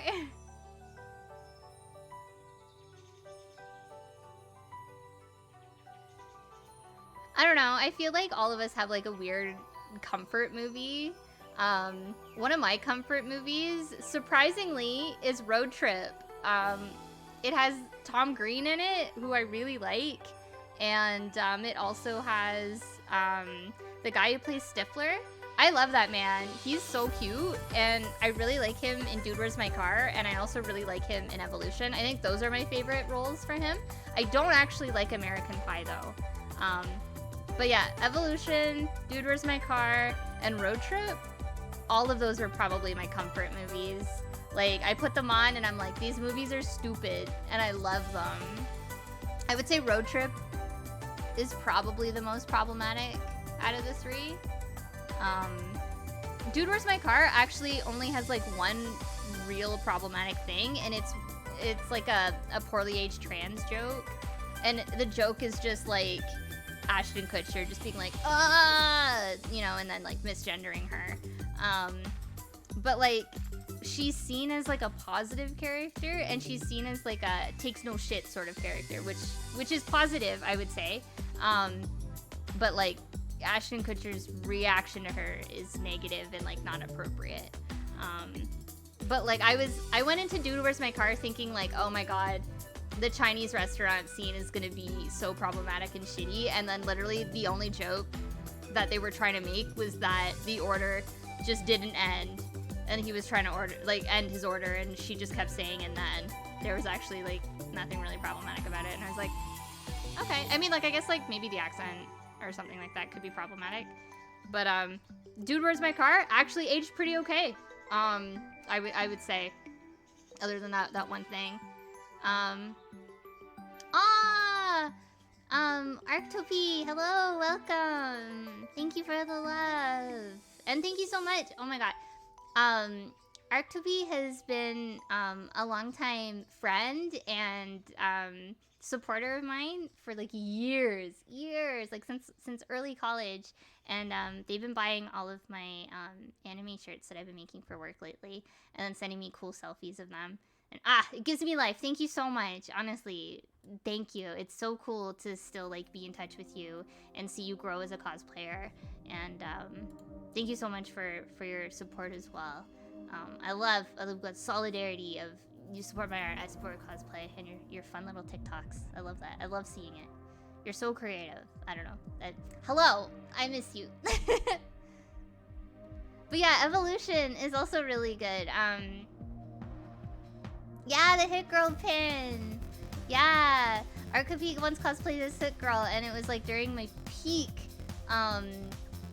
Like I was obsessed with Kick-Ass. I still really like Kick-Ass. I think the first Kick-Ass is a solid movie, and I really like the book too.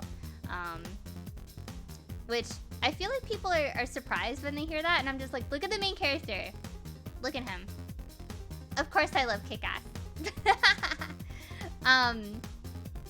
But yeah, yeah, wow, it was so long ago. I love that for us. I love that. But yeah, Evolution is actually a really good movie. That's also aged really, really well.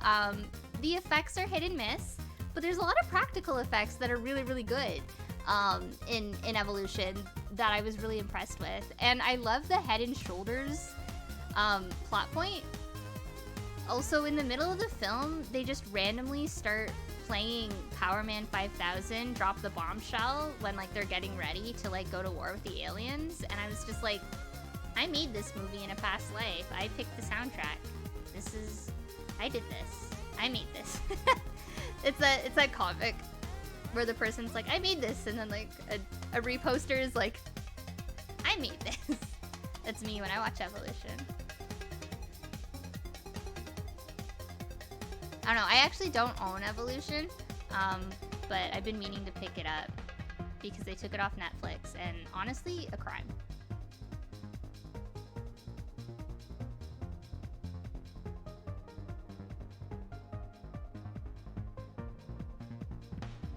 What? Oh my god, Denim's saying that Kick-Ass was a tie-in on the PSP 2000 with Daxter.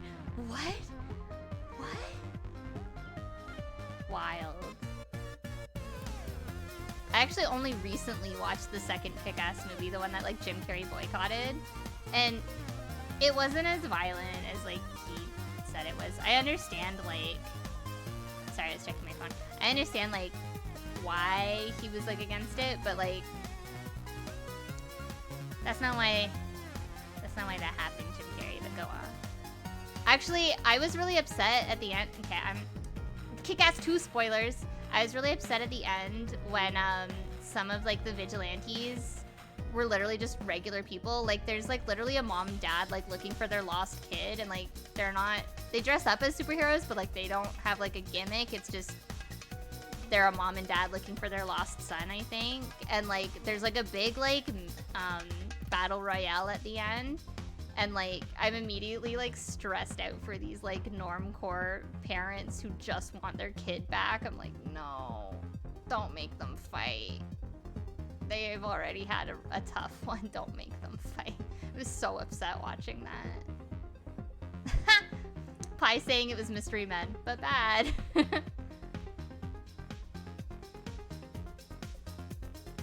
No, that's what I'm saying.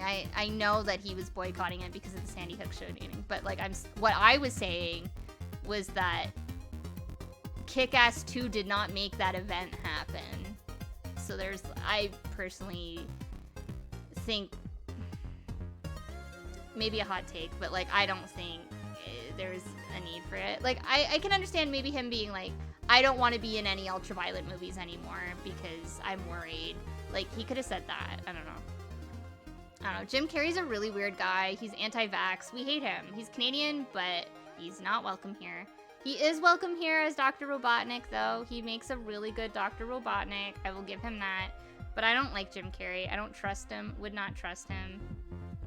Would fight him. Absolutely would fight him. What's he gonna do? Pull a weird face on me? I don't care. I'm full of adrenaline. I could take him. Yeah, he's super anti-vax. He used to share like videos of like kids who were born with like, you know, autism or like all sorts of other stuff. I'm sorry, I'm not trying to be a downer here, and I'm not trying to piss on Jim Carrey, but he would share videos of like other people's children's having temper tantrums or like tics and stuff like that, and being like, this is why you shouldn't vaccinate your kids, which is not only fucking wrong, but a total violation of like privacy and stuff. Like you're Jim Carrey. Like, you have a ton of eyes on you. How dare you take this, like, you know, I mean, the video shouldn't have been online anyways, but like, don't fucking do that. Uncool. So. Yeah, yeah. Yo! Witchy Witch Rubila. Wow, thank you. Wow, welcome. Which ear is the gay ear? What?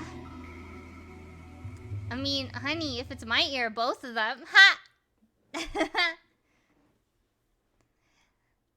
Also, welcome, Sister Rose. And yeah, thank you so much for the raid. Wow. Welcome, and thank you for the follow. Nice, same, yeah. Both 2 gay ears. We love it. You guys were watching 90s video game commercials and they were insane? That's amazing. I love video game commercials, like retro ones, as well as toy commercials. In my startup screen, I have a whole bunch of like commercials and music video clips and stuff like that on like a bunch of TVs. And I was going through a whole bunch of toy commercials looking for like just really strange ones. And I was like, oh, hell yeah. Like I wanted to get like a weird Barbie one or something. Like I love when all the kids sit around and they're like, wow. Or like, and it's like the Barbie's doing something really mundane. Like she just glows in the dark and the kids are like losing their shit. Love that. Yeah. Oh my god. Let me know the next time you're gonna do that. I want to be there. I want to experience it. That's literally one of my favorite things to do. Is just watch old media like that. I love it.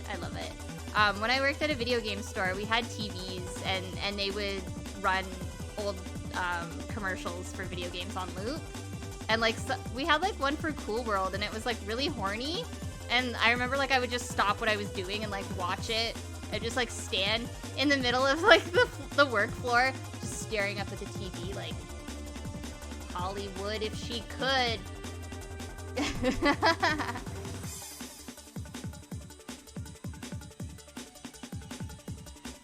It's the dream. Also, I'm sorry that Twitch is sending you ads. I'm sorry, Pie.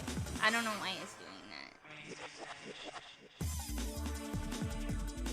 that. I was like, oh no, I didn't draw the rest of her pigtail, but I realized it would be covered by her shoulder, so I don't know.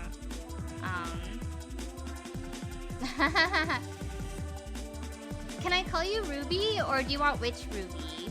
Or do you want Ruby Love? Which should I use?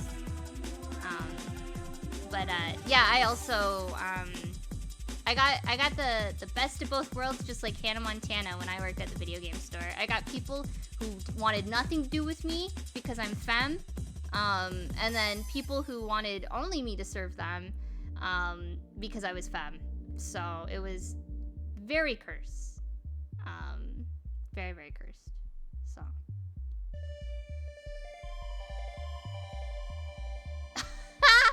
Oh no! Okay, Ruby it is. What a fun little Easter egg. I love that for you. I mean, maybe I don't love that for you, but okay.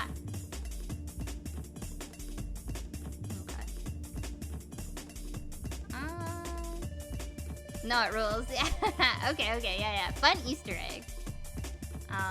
When you search my username, you get a whole bunch of Reddit posts from like health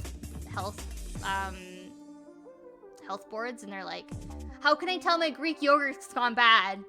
It tastes kind of weird, but Greek yogurt always tastes weird. I don't know if it's bad.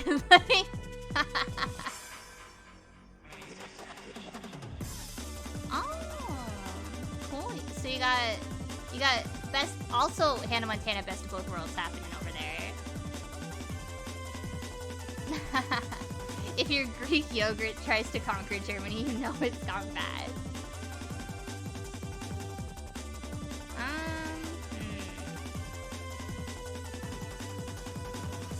I don't know. I wanted to fix like the line weight on some of these things, but I feel like it kind of like looks okay. I don't know. I wanted this like hair to like pop out more, to like look more messy, but I feel like it doesn't rate that way. It just looks like weird. So I miss that.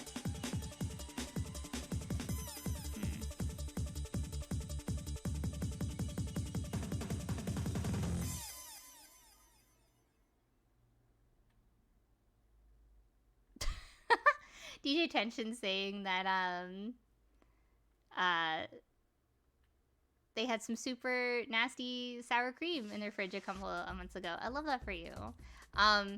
I bought butter to like bake, and then I baked like the one thing that I used the butter for, and then I didn't use it again. And when I checked on it to bake again months later, it was like green, and I was like, and it had formed a jelly, and I was like, So I didn't go to Reddit and asked. I just threw it out.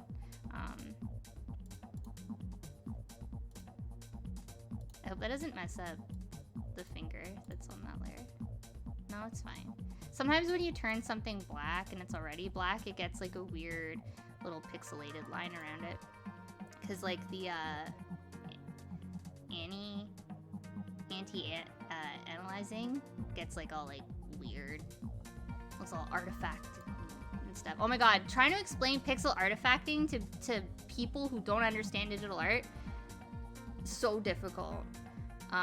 I was in a meeting at work and I was like, oh yeah, it has artifacting on it. Like we can't use this image for branding or whatever the fuck I was working on.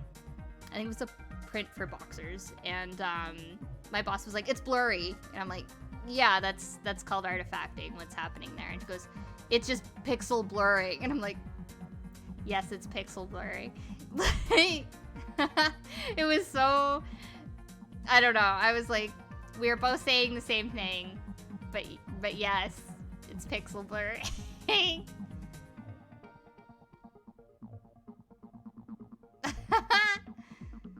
Yeah, we're listening to, we were just talking about how I don't actually own a lot of Mario games, and I didn't really play a lot of Mario games, but Mario 64 has some bangers, and I really like a lot of the OC remixes of the game.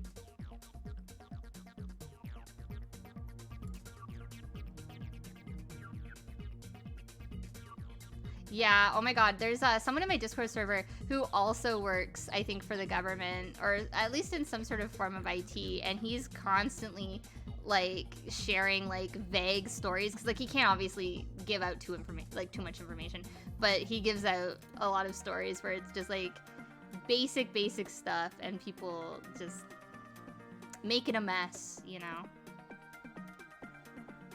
Yeah, I mean, DJ Tension saying that you think management will learn the terms associated with your business. I mean, she just wants the t-shirt or the hat or whatever to look good. She doesn't really care, like, how we get there, you know?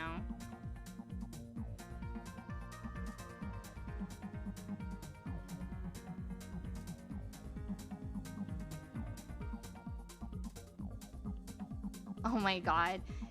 Candy's saying that they did a poster for a local politician and they asked what font he wanted, and he told them not to use fonts. I guess you hand-drawn those letters, girl. Oh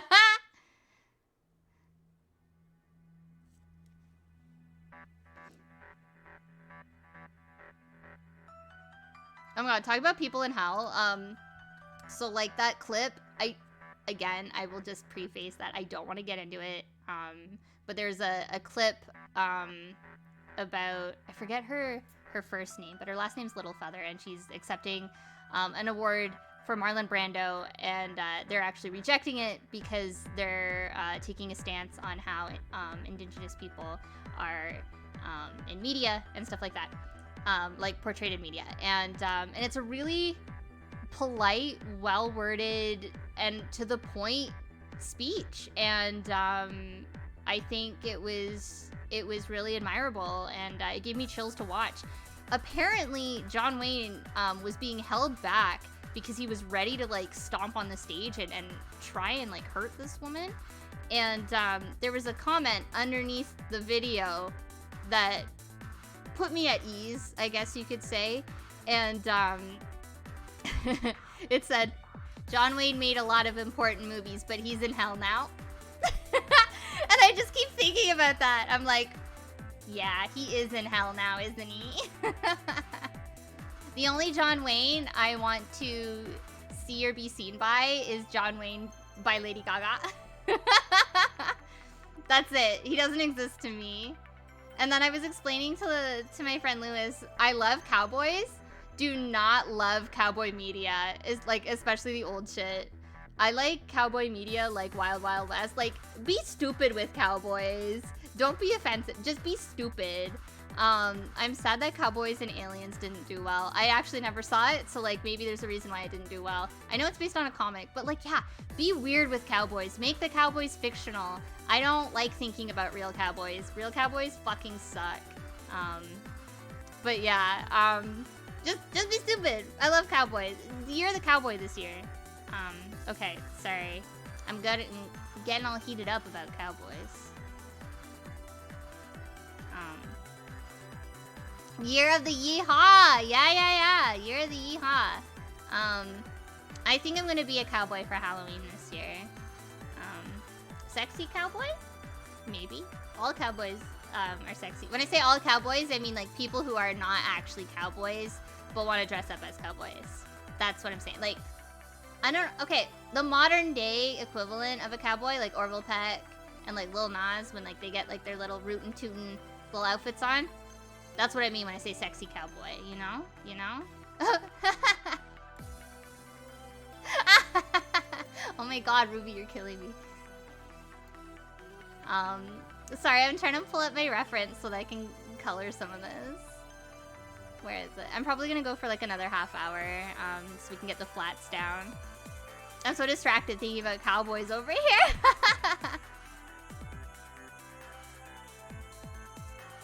Where is it? We got our boy. Awooga, that's me when I think about cowboys. It's like specific people I want to look like cowboys. I want them to dress up like cowboys, you know?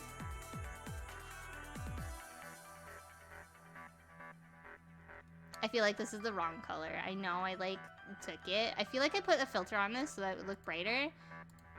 I'm gonna open up. I'm gonna open my file. Where is it?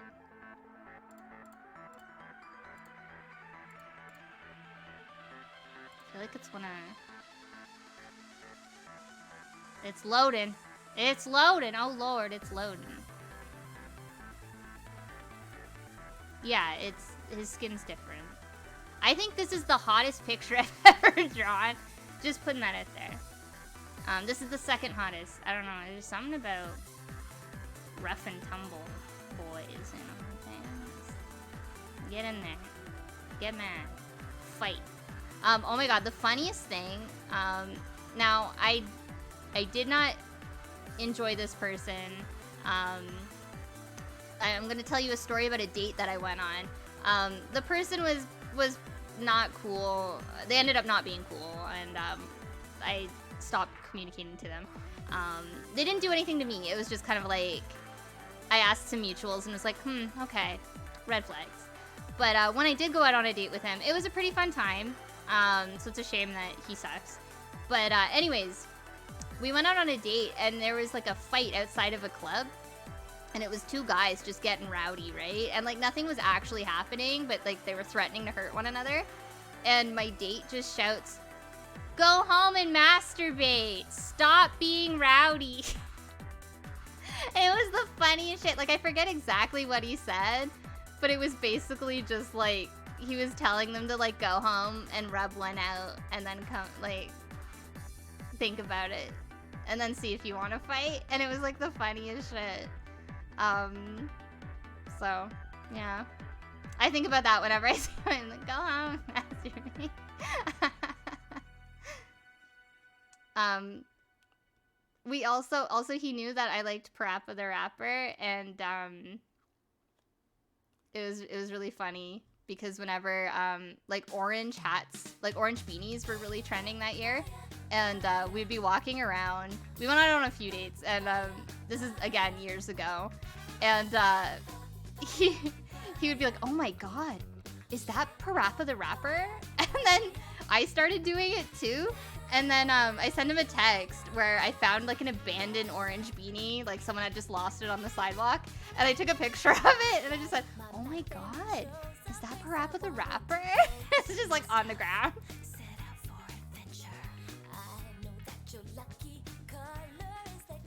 Sorry, I have to get my cable.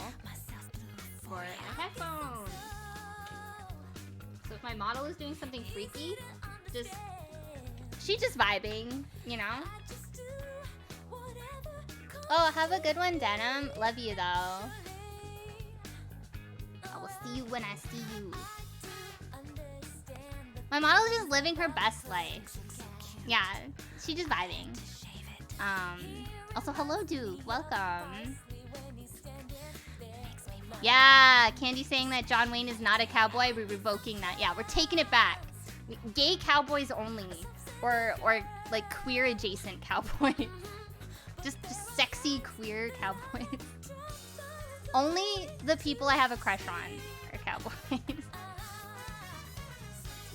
Also, I want to say, maybe a hot take, but Rango is actually the best Western movie.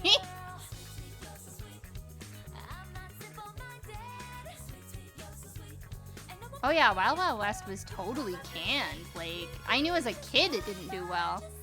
And I don't think it's a great movie, and I don't like steampunk, but I like how just insane it is. It's just a wild, wild movie. Not wild movie. And like, I love when Will Smith was making music for all the movies that he was in. You know what I mean? Like the Men in Black one as well. So good, so good.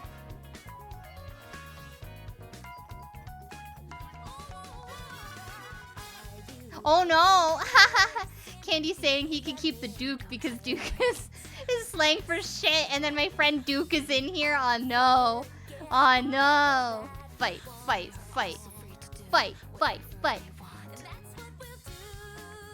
Duke won't fight you. He's a lover, not a fighter. He lets me beat him up all the time. No, I'm kidding. Man, we listening to horny Amy Rose music too?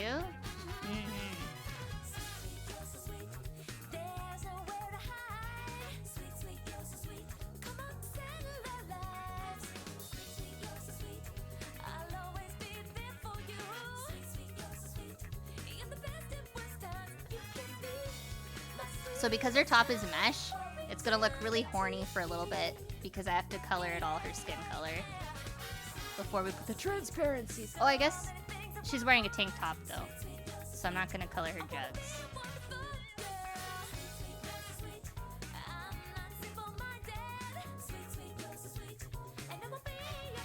Oh no, boops? Baps? Booba? I love that there's a show called Booba. I mean, it's not on anymore and it was for kids, but they knew. But yeah, you weren't here earlier, but I was saying that I was drawing an anime girl for a shirt at work. And I was working on her shirt, but I was giving her like a little tube top. And someone walked by my desk and my monitor was just huge boobs that I was drawing. And I heard them like make like a little noise as if they were like chuckling. And I just thought, yeah, I know what I'm about. I'm gonna put this on a shirt. I'm like, listen, I'm zoomed in, okay? The one fun thing though about making the anime shirts for work is that it's really rare that I have to make a revision on them. They normally just let me go like, you know, unhinged with it. And they don't care what I write on it, as long as it's like not offensive, so.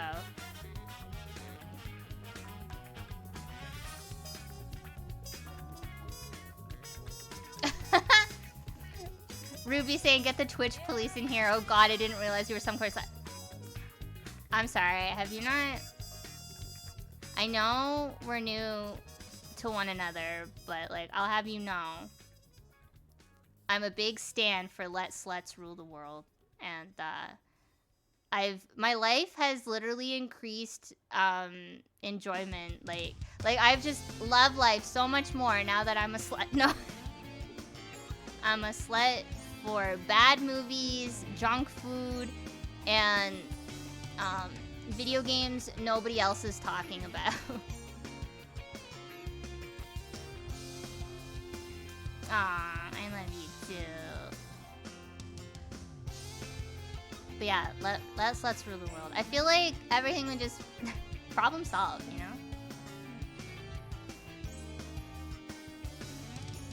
Oh, haha. Okay. On the topic of like horniness, this is an appropriate story. Don't worry, but it's like horny adjacent.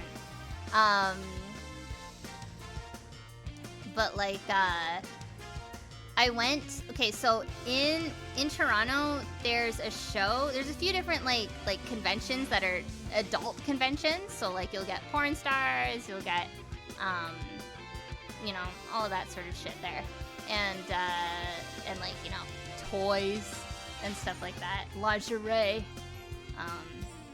and like, anyways, I got tickets a few years back before the Panasonic, and I went with some friends, and we were like helping one of their friends who was a vendor. She paints like erotic paintings, so we were helping her set up and stuff like that. And I think we were transporting her to the show. I can't fully remember. Anyways, I was there. That's the point of the story. And not what I expected. I expected it. I don't know what I expected. I didn't expect it to be like a sex club, but I definitely expected to see a lot of nudity or something. Like, at least like you know, I was expecting like, you know that there's like vendors at like anime cons that just have like a bunch of DVDs. I was expecting that, but they're all like porn DVDs or like dirty magazines or something. Nope. It was just a whole bunch of like warehouse sellers for underwear, and there was a lot of vendors selling weed adjacent products. There was only one vendor selling anything like horny anime related. Him and I got along really well. He was like, "You seem to really know your stuff," and I'm just like, stares at him, just like my shame. Anyways, but the thing that was really strange was that they were really pushing cruises. Like, there was like several different booths, like, you could win a cruise, or like book a cruise with us. And I'm like, yeah, I mean, I guess you could have sex on a boat, I guess. And then there was also a ton of booths just for like really mundane stuff that like was not really horny. And I was just like, oh, okay, I guess booth space was pretty cheap here, huh? And my favorite thing at the convention was they had a whole bunch of famous cars from media.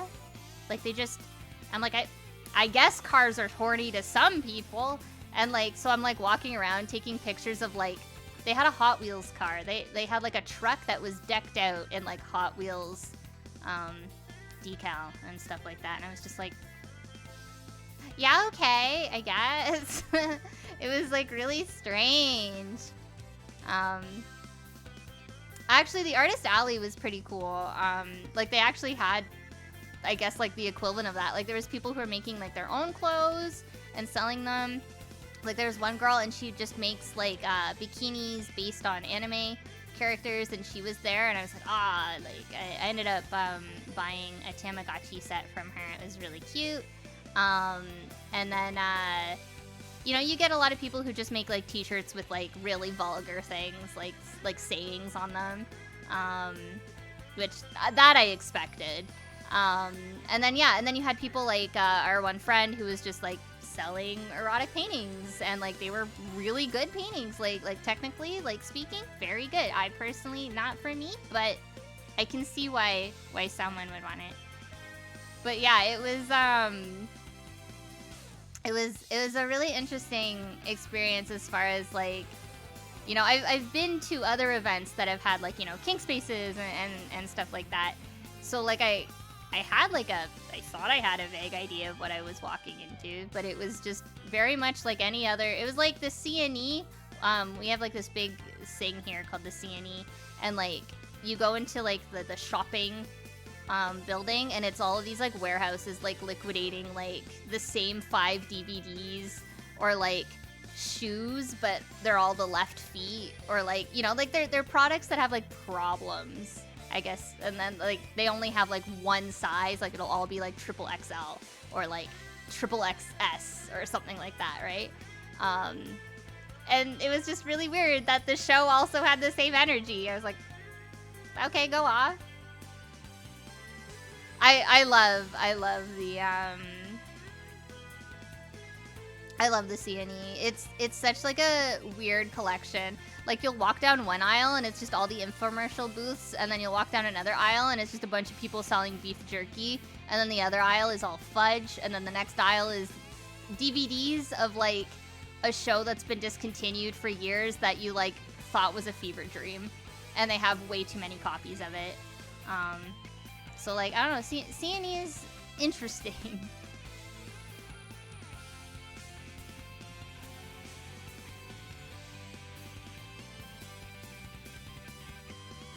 Yeah, Toronto Toronto has a lot of little weirdos. I don't know, yeah, like I said, it was just really funny how like you can change the crowd, but like the actual convention space, same shit, just different branding. I think that was also the first year that they were like changing the branding of the, like they don't actually call it the Everything to Do About Sex show anymore. They call it, I think it's called Taboo now or something.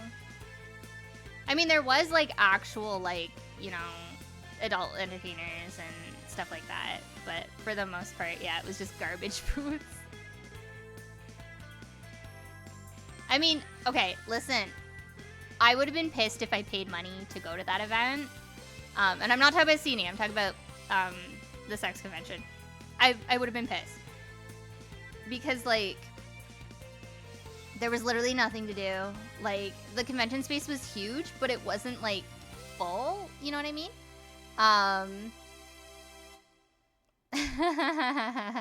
Ruby being like, if I didn't see a single boobie at the convention.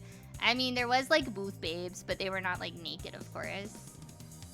They did have some, like, you know, all that girls wrestling, so, like... But was it worth the $100 ticket price? Probably not. I would say not. I say that, but, like, I would pay a lot of money to probably do that. Anyways, they had the saddest little food court at the sex show, so, like, you know, whenever I think about sexy times, I definitely think about hot dogs and poutine and things that just sit in your stomach and make you feel like shit, or make you need to shit. So, like, I don't know, that was really funny to me. And there's ice cream and fudge there too, I think. And I was just like, huh, you hitting up all the conventions regardless of the audience. Good for you. You're like, can't go wrong with some ice cream. Everyone likes ice cream.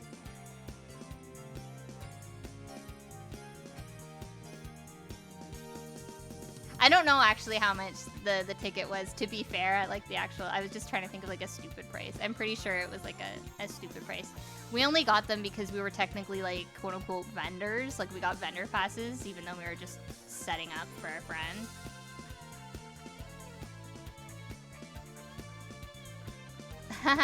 Ruby's saying, I don't know about you, but garbage food immediately after sex is the best. Listen, I'm not trying to call myself out, and I don't want to talk about this on stream, but I will say, a while ago, I made a tweet saying that I once slept with a guy, and then this is a PG story. I slept with a guy, and I unlocked him talking about Metal Gear Solid lore.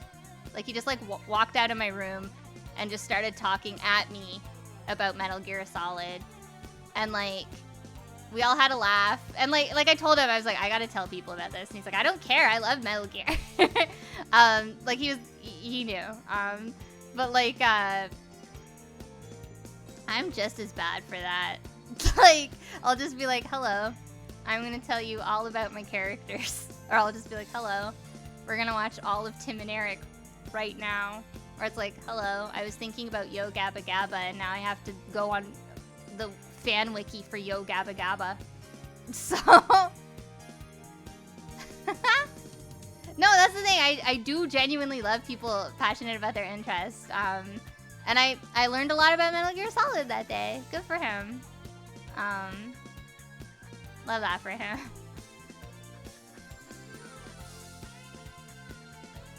But yeah, like, I feel like I could, like, move a mountain sometimes, and I'm just like, time to finish up that novel I've been writing. Time to clean my whole house. Time to, you know, finish all of my work in progress pieces. I used to live above this like really nasty pizza place in college, and I used to like after the deed was done, I would just walk down there and just get like a nasty slice of pizza with like a giant pop and sit in like the parking lot and just eat it. And then I'm like, who would ever love me? I am a terrible little gremlin.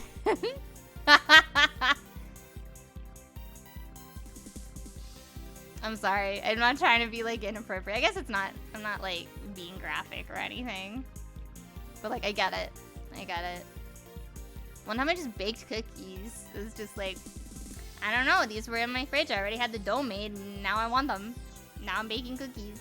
20 minutes, it's done. I got 20 minutes. Now we got cookies. What I'm saying is that I'm available. No.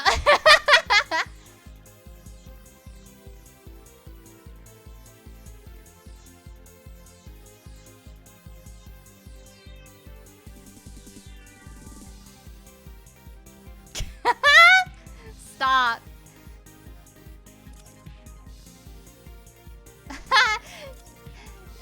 DJ Tension saying baking cookies is the opposite of gremlin. That's like cottagecore. There's definitely been times where I'm like, I like look at them and I'm like, do you want to order Uber Eats? That was me last year.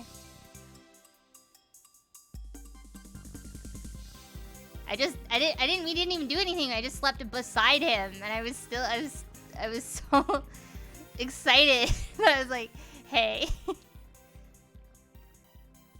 Like, I really want eggs right now. Should we order breakfast? Like,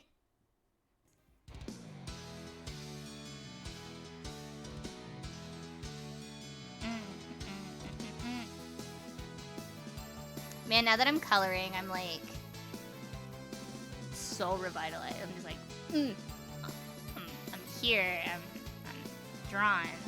I'm excited to when I get to like paint all the bruises because I'm a little sick freak.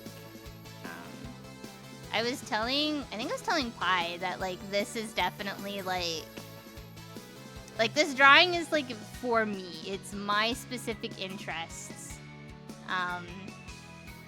Just all wrapped up in one. It's like I like bruises. I like bloody noses. I like bandages.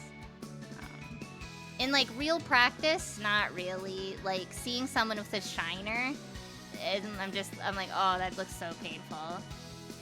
But like, yeah, I like the look of you know, I don't know. In like art, if like someone gives like their mask character,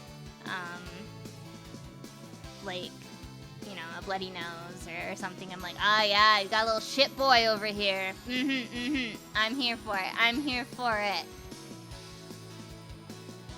Yes, thank you, Ruby, to catering specifically to me, your audience. I need all of the details about post-fight wounds.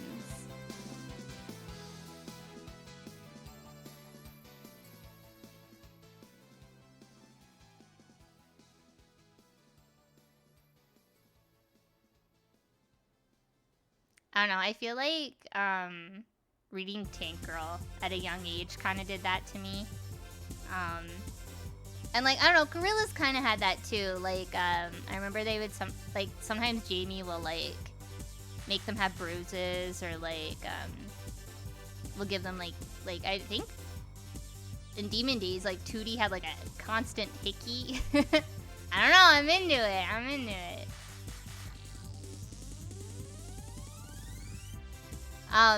So this picture is inspired, I'm mentioning it again, sorry, to those who already know, but it's inspired by Time Bomb Zone by the Prodigy, and the music video is like a Fight Club-esque sort of situation. I don't know why, but I am so attracted to the guy who's got like a bandaged up head and like gets killed off immediately. He's just angry, he's stupid, and he doesn't know how to fight, and he's I don't know. I love him. Like, he gets his head in a headlock and he's screaming in pain, and I'm just like, hello. And like, I can't even like get a good look at him because he's just like constantly moving. Like the camera's just like, yeah. Ruby being like, boys who die first in Fortnite. That's my type. That's my type. That's my type. This song's a banger.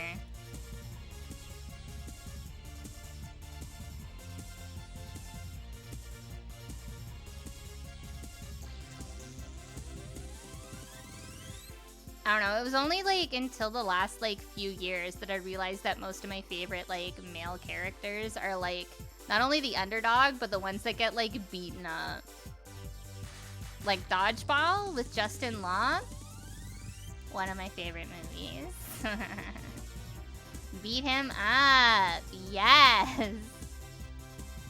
I was explaining the car washing scene to Lewis the other day because we watch a lot of movies together. And I was just like, I love the car washing scene in Dodgeball with Justin Long being scared of the strange man who's ordering him to wash his car again. I love Dodgeball. It's a really good.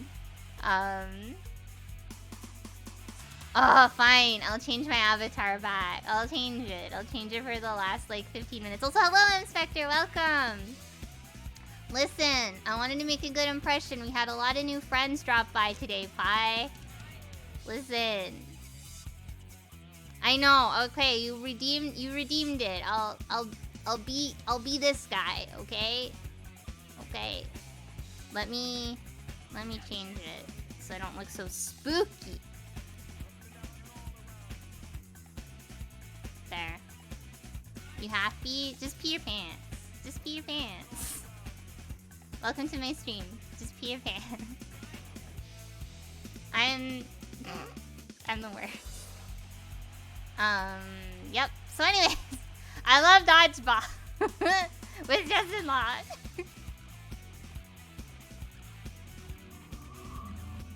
Oh, thank you. Thank you so much for the follow. Thank you. I'm sorry that I'm switching between my pee. Thank you, Fatty No Scope. I'm glad that you understand.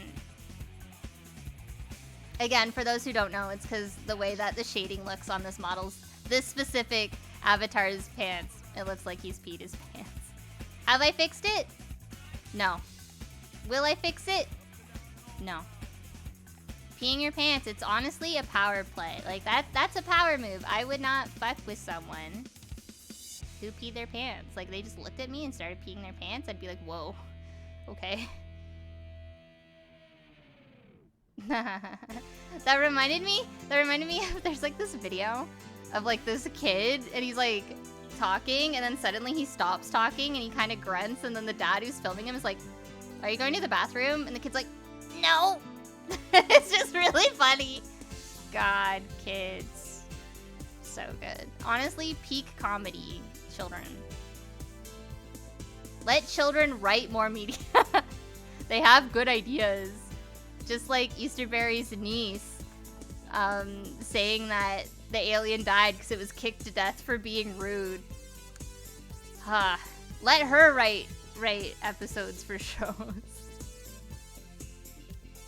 I don't know if I want to like make the bandages like actually white. I guess I'll do them white and then I'll put like a texture over them later. I still have to fix Meme's glasses. I'm saying that mostly out loud so that I remember to do that after stream and I don't finish the whole picture and then like shade it and shit. And then I'm like, shit. And then like, the glasses were on a hidden layer. Like, they're too high up and they're small. I gotta make them big. We only have big glasses here.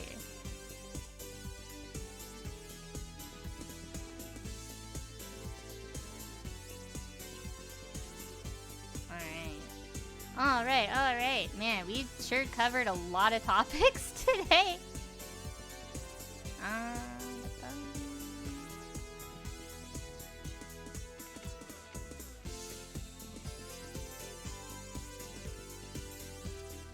Aw, well, thank you, Ruby. I'm glad that you've enjoyed this. Oh, I agree. Candy's saying that their favorite Justin Long movie is Accepted. Is it a good movie? Probably not, but I adore it. It's definitely one of my comfort movies, too. And I would watch it a lot in college and just being like, that's the dream. I love that the guy who played ADD ended up being I think the Penguin in the Gotham series. I love that for him. I also like the guy who plays the character who wants to blow up pineapples with his mind. Good for him. And I like that the car blows up at the end of the film and he's like looking around as if like he might have done it. I love that for him.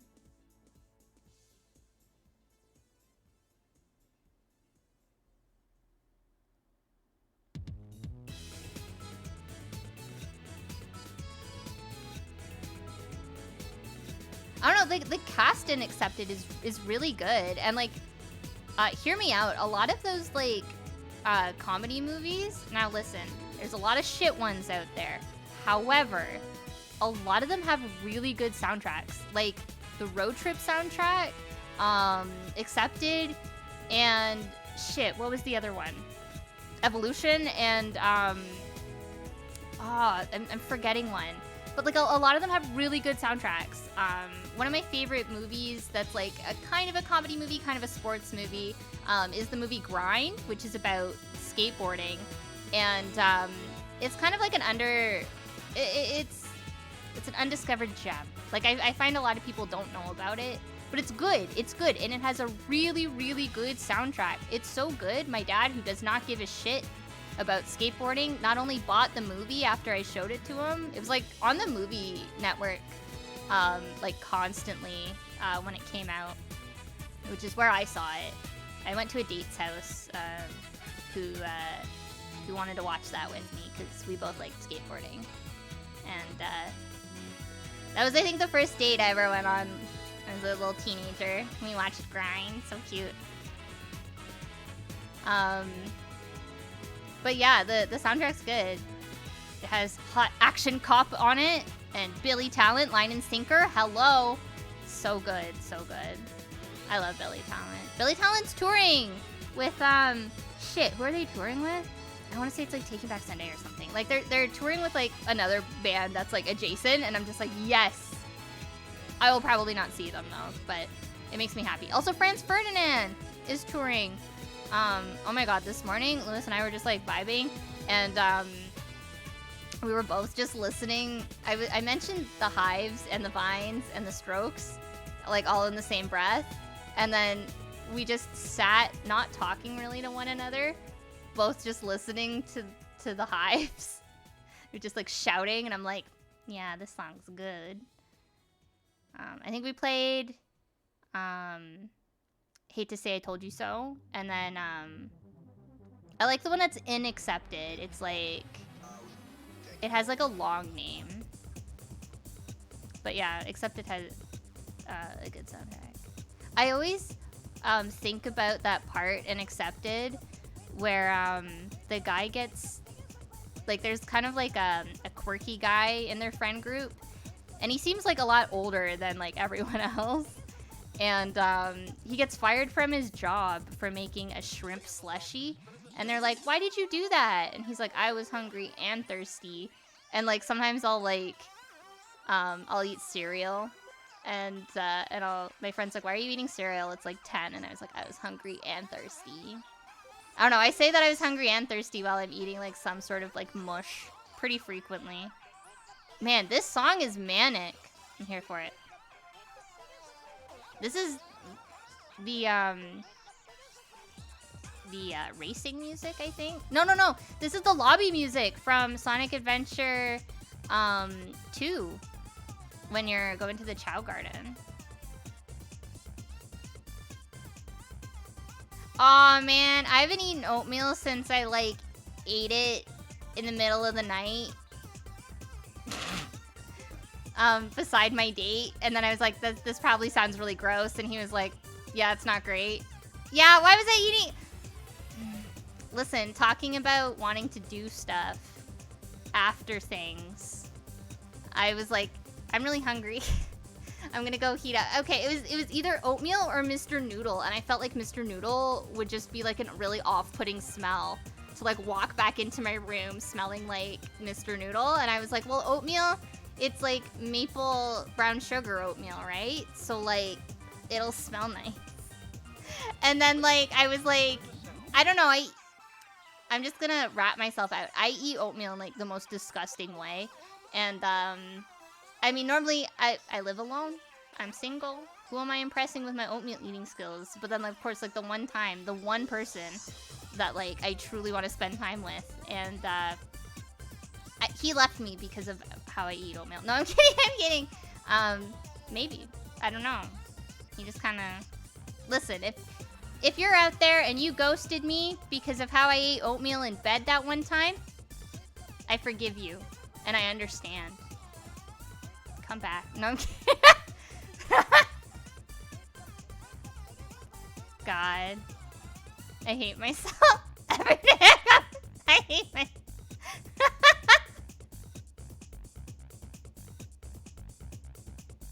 I promise I won't do it again. Come back. No.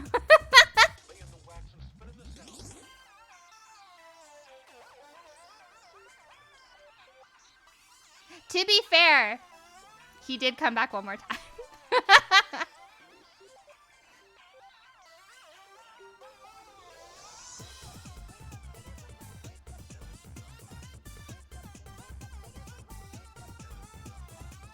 Okay, I'm gonna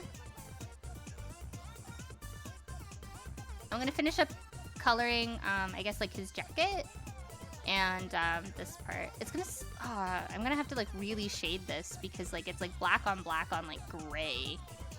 I don't know. Well, you know what? Maybe I'll make this like a purplish black, maybe? I don't know.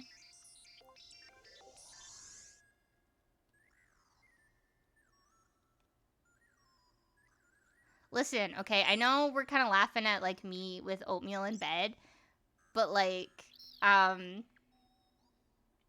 he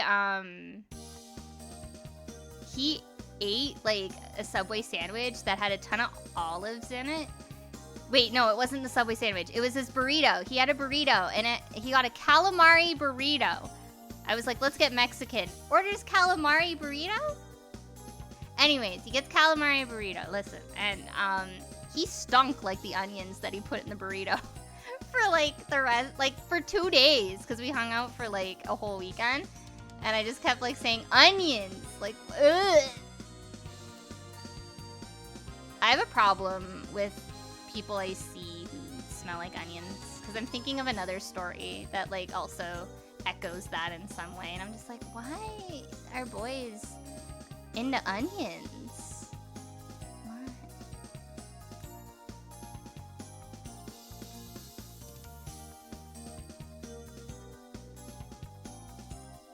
So like, listen, I might have made gross noises in bed with my oatmeal, but at least it didn't stink. I wasn't a stinky boy. They have layers. Oh, what should I put on his shirt? Should I give him a graphic tee or a solid color? Maybe I'll give him a graphic tee. I'll look at my old art and see what I can like. Oh, I'll look at my Etsy. Apparently everyone's boycotting Etsy right now, which like, I get it. Etsy's raised their fees and like, it is so painful. Like, I get excited to obviously sell things and like I want my product to move and like I'm happy that people are excited to get it. But Etsy is like taking so much from its creators now, and you can't opt out of advertising. Like, they will charge you for advertising and then like advertise like possibly like use your images in like their advertising, and it's like, I would like to opt out of this. Like, fuck off, you know? I can't remember if this part should be black. I have to look at the bomber reference that I saved later. I'm pretty sure there's like a stripe down it. Maybe? No, I'm an idiot. I'm a fool. Never mind. That's white.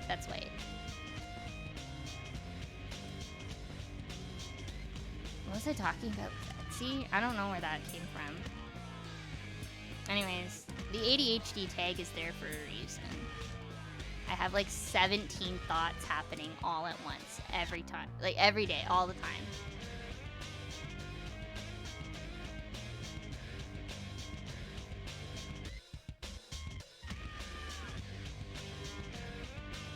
This level, Red Hot Skull, or I guess it's like Red Hot Mountain or something, in Sonic Adventure 1 used to scare me as a baby.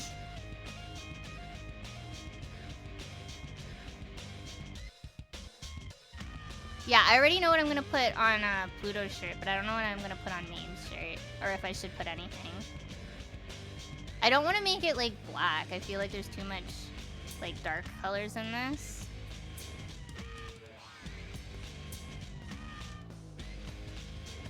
Oh, right. Sorry, that's how I got to Etsy.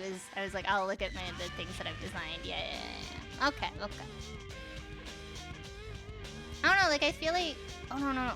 Why? I keep looking at the wrong... I don't even know how to read my own line art. Oh my god, you know what's really funny is when, like, you do a collab with somebody and they're coloring your line art,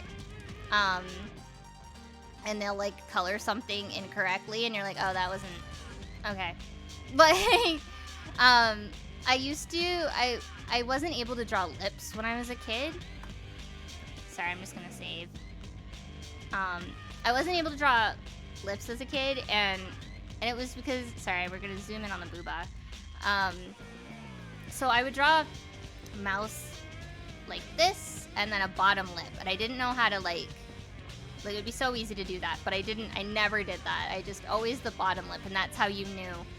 Or sometimes I would do like this, and that would be like a more like femme mouth for my character. Anyways, when I was trying to draw lips more, which this is like a nicer version, I guess, of what I do now, or like what I did then. Sorry. So like I did this. So like this was my character's mouth, and you were supposed to, like, this, she had blue lipstick, so, like, this part would have been blue, right? Because it was her top lip. Think Kim Possible style, okay? And then when I got the picture back, my friend had read this area as teeth. So this was white. And then this bottom part, like, he didn't even give her lipstick. And I was like, you know what? I get it. It was, I drew the Kim Possible lips. For a really long time, I was drawing the Weekender's nose as well. Yeah, I guess you could say they kind of made it horny. Yeah, I hated the way I drew noses for a really long time. So I would just do, like, the little, like that, call it a day. I don't know, whenever I get, like, stuck on, like, how to draw something, I try and, like, look up media that I like, and, like, how I learned how to draw mouths was actually through Sophie Campbell's comic, Wet Moon. I just thought, you know what? She draws really, really cute lips. I'm gonna study these, and hopefully I'll draw lips better. And, like, it was kind of rocky, and I also studied Junko Mizuno's art a lot around the same time. So it was, like, a weird hybrid of, like, both styles. And I don't know, I do, whenever I like look back at my art in that era, although it's like kind of like grungy looking because I used a lot of textures, it was kind of cute. I really like some of the art that I made for people back then. I got bullied a lot though, for drawing like that, which was strange. I felt like my art was really ugly like prior to that, and I didn't have like a good style. Not that I was like trying to find my style, but like it was like an in-between stage in my art, so nothing really looked good. And yeah, I don't know, it's weird. Like I feel like once you finally start like drawing a certain way, sometimes the people who like have been following me for like years like suddenly hate it, and it's just like, I'm drawing what makes me happy. I don't know, that's why like I have some friends who like try and police me on these characters, and I'm just like, listen, they make me happy. I have no happiness in the Panasonic, and I had no happiness prior. Let me have this. Times are dire. Let me have this.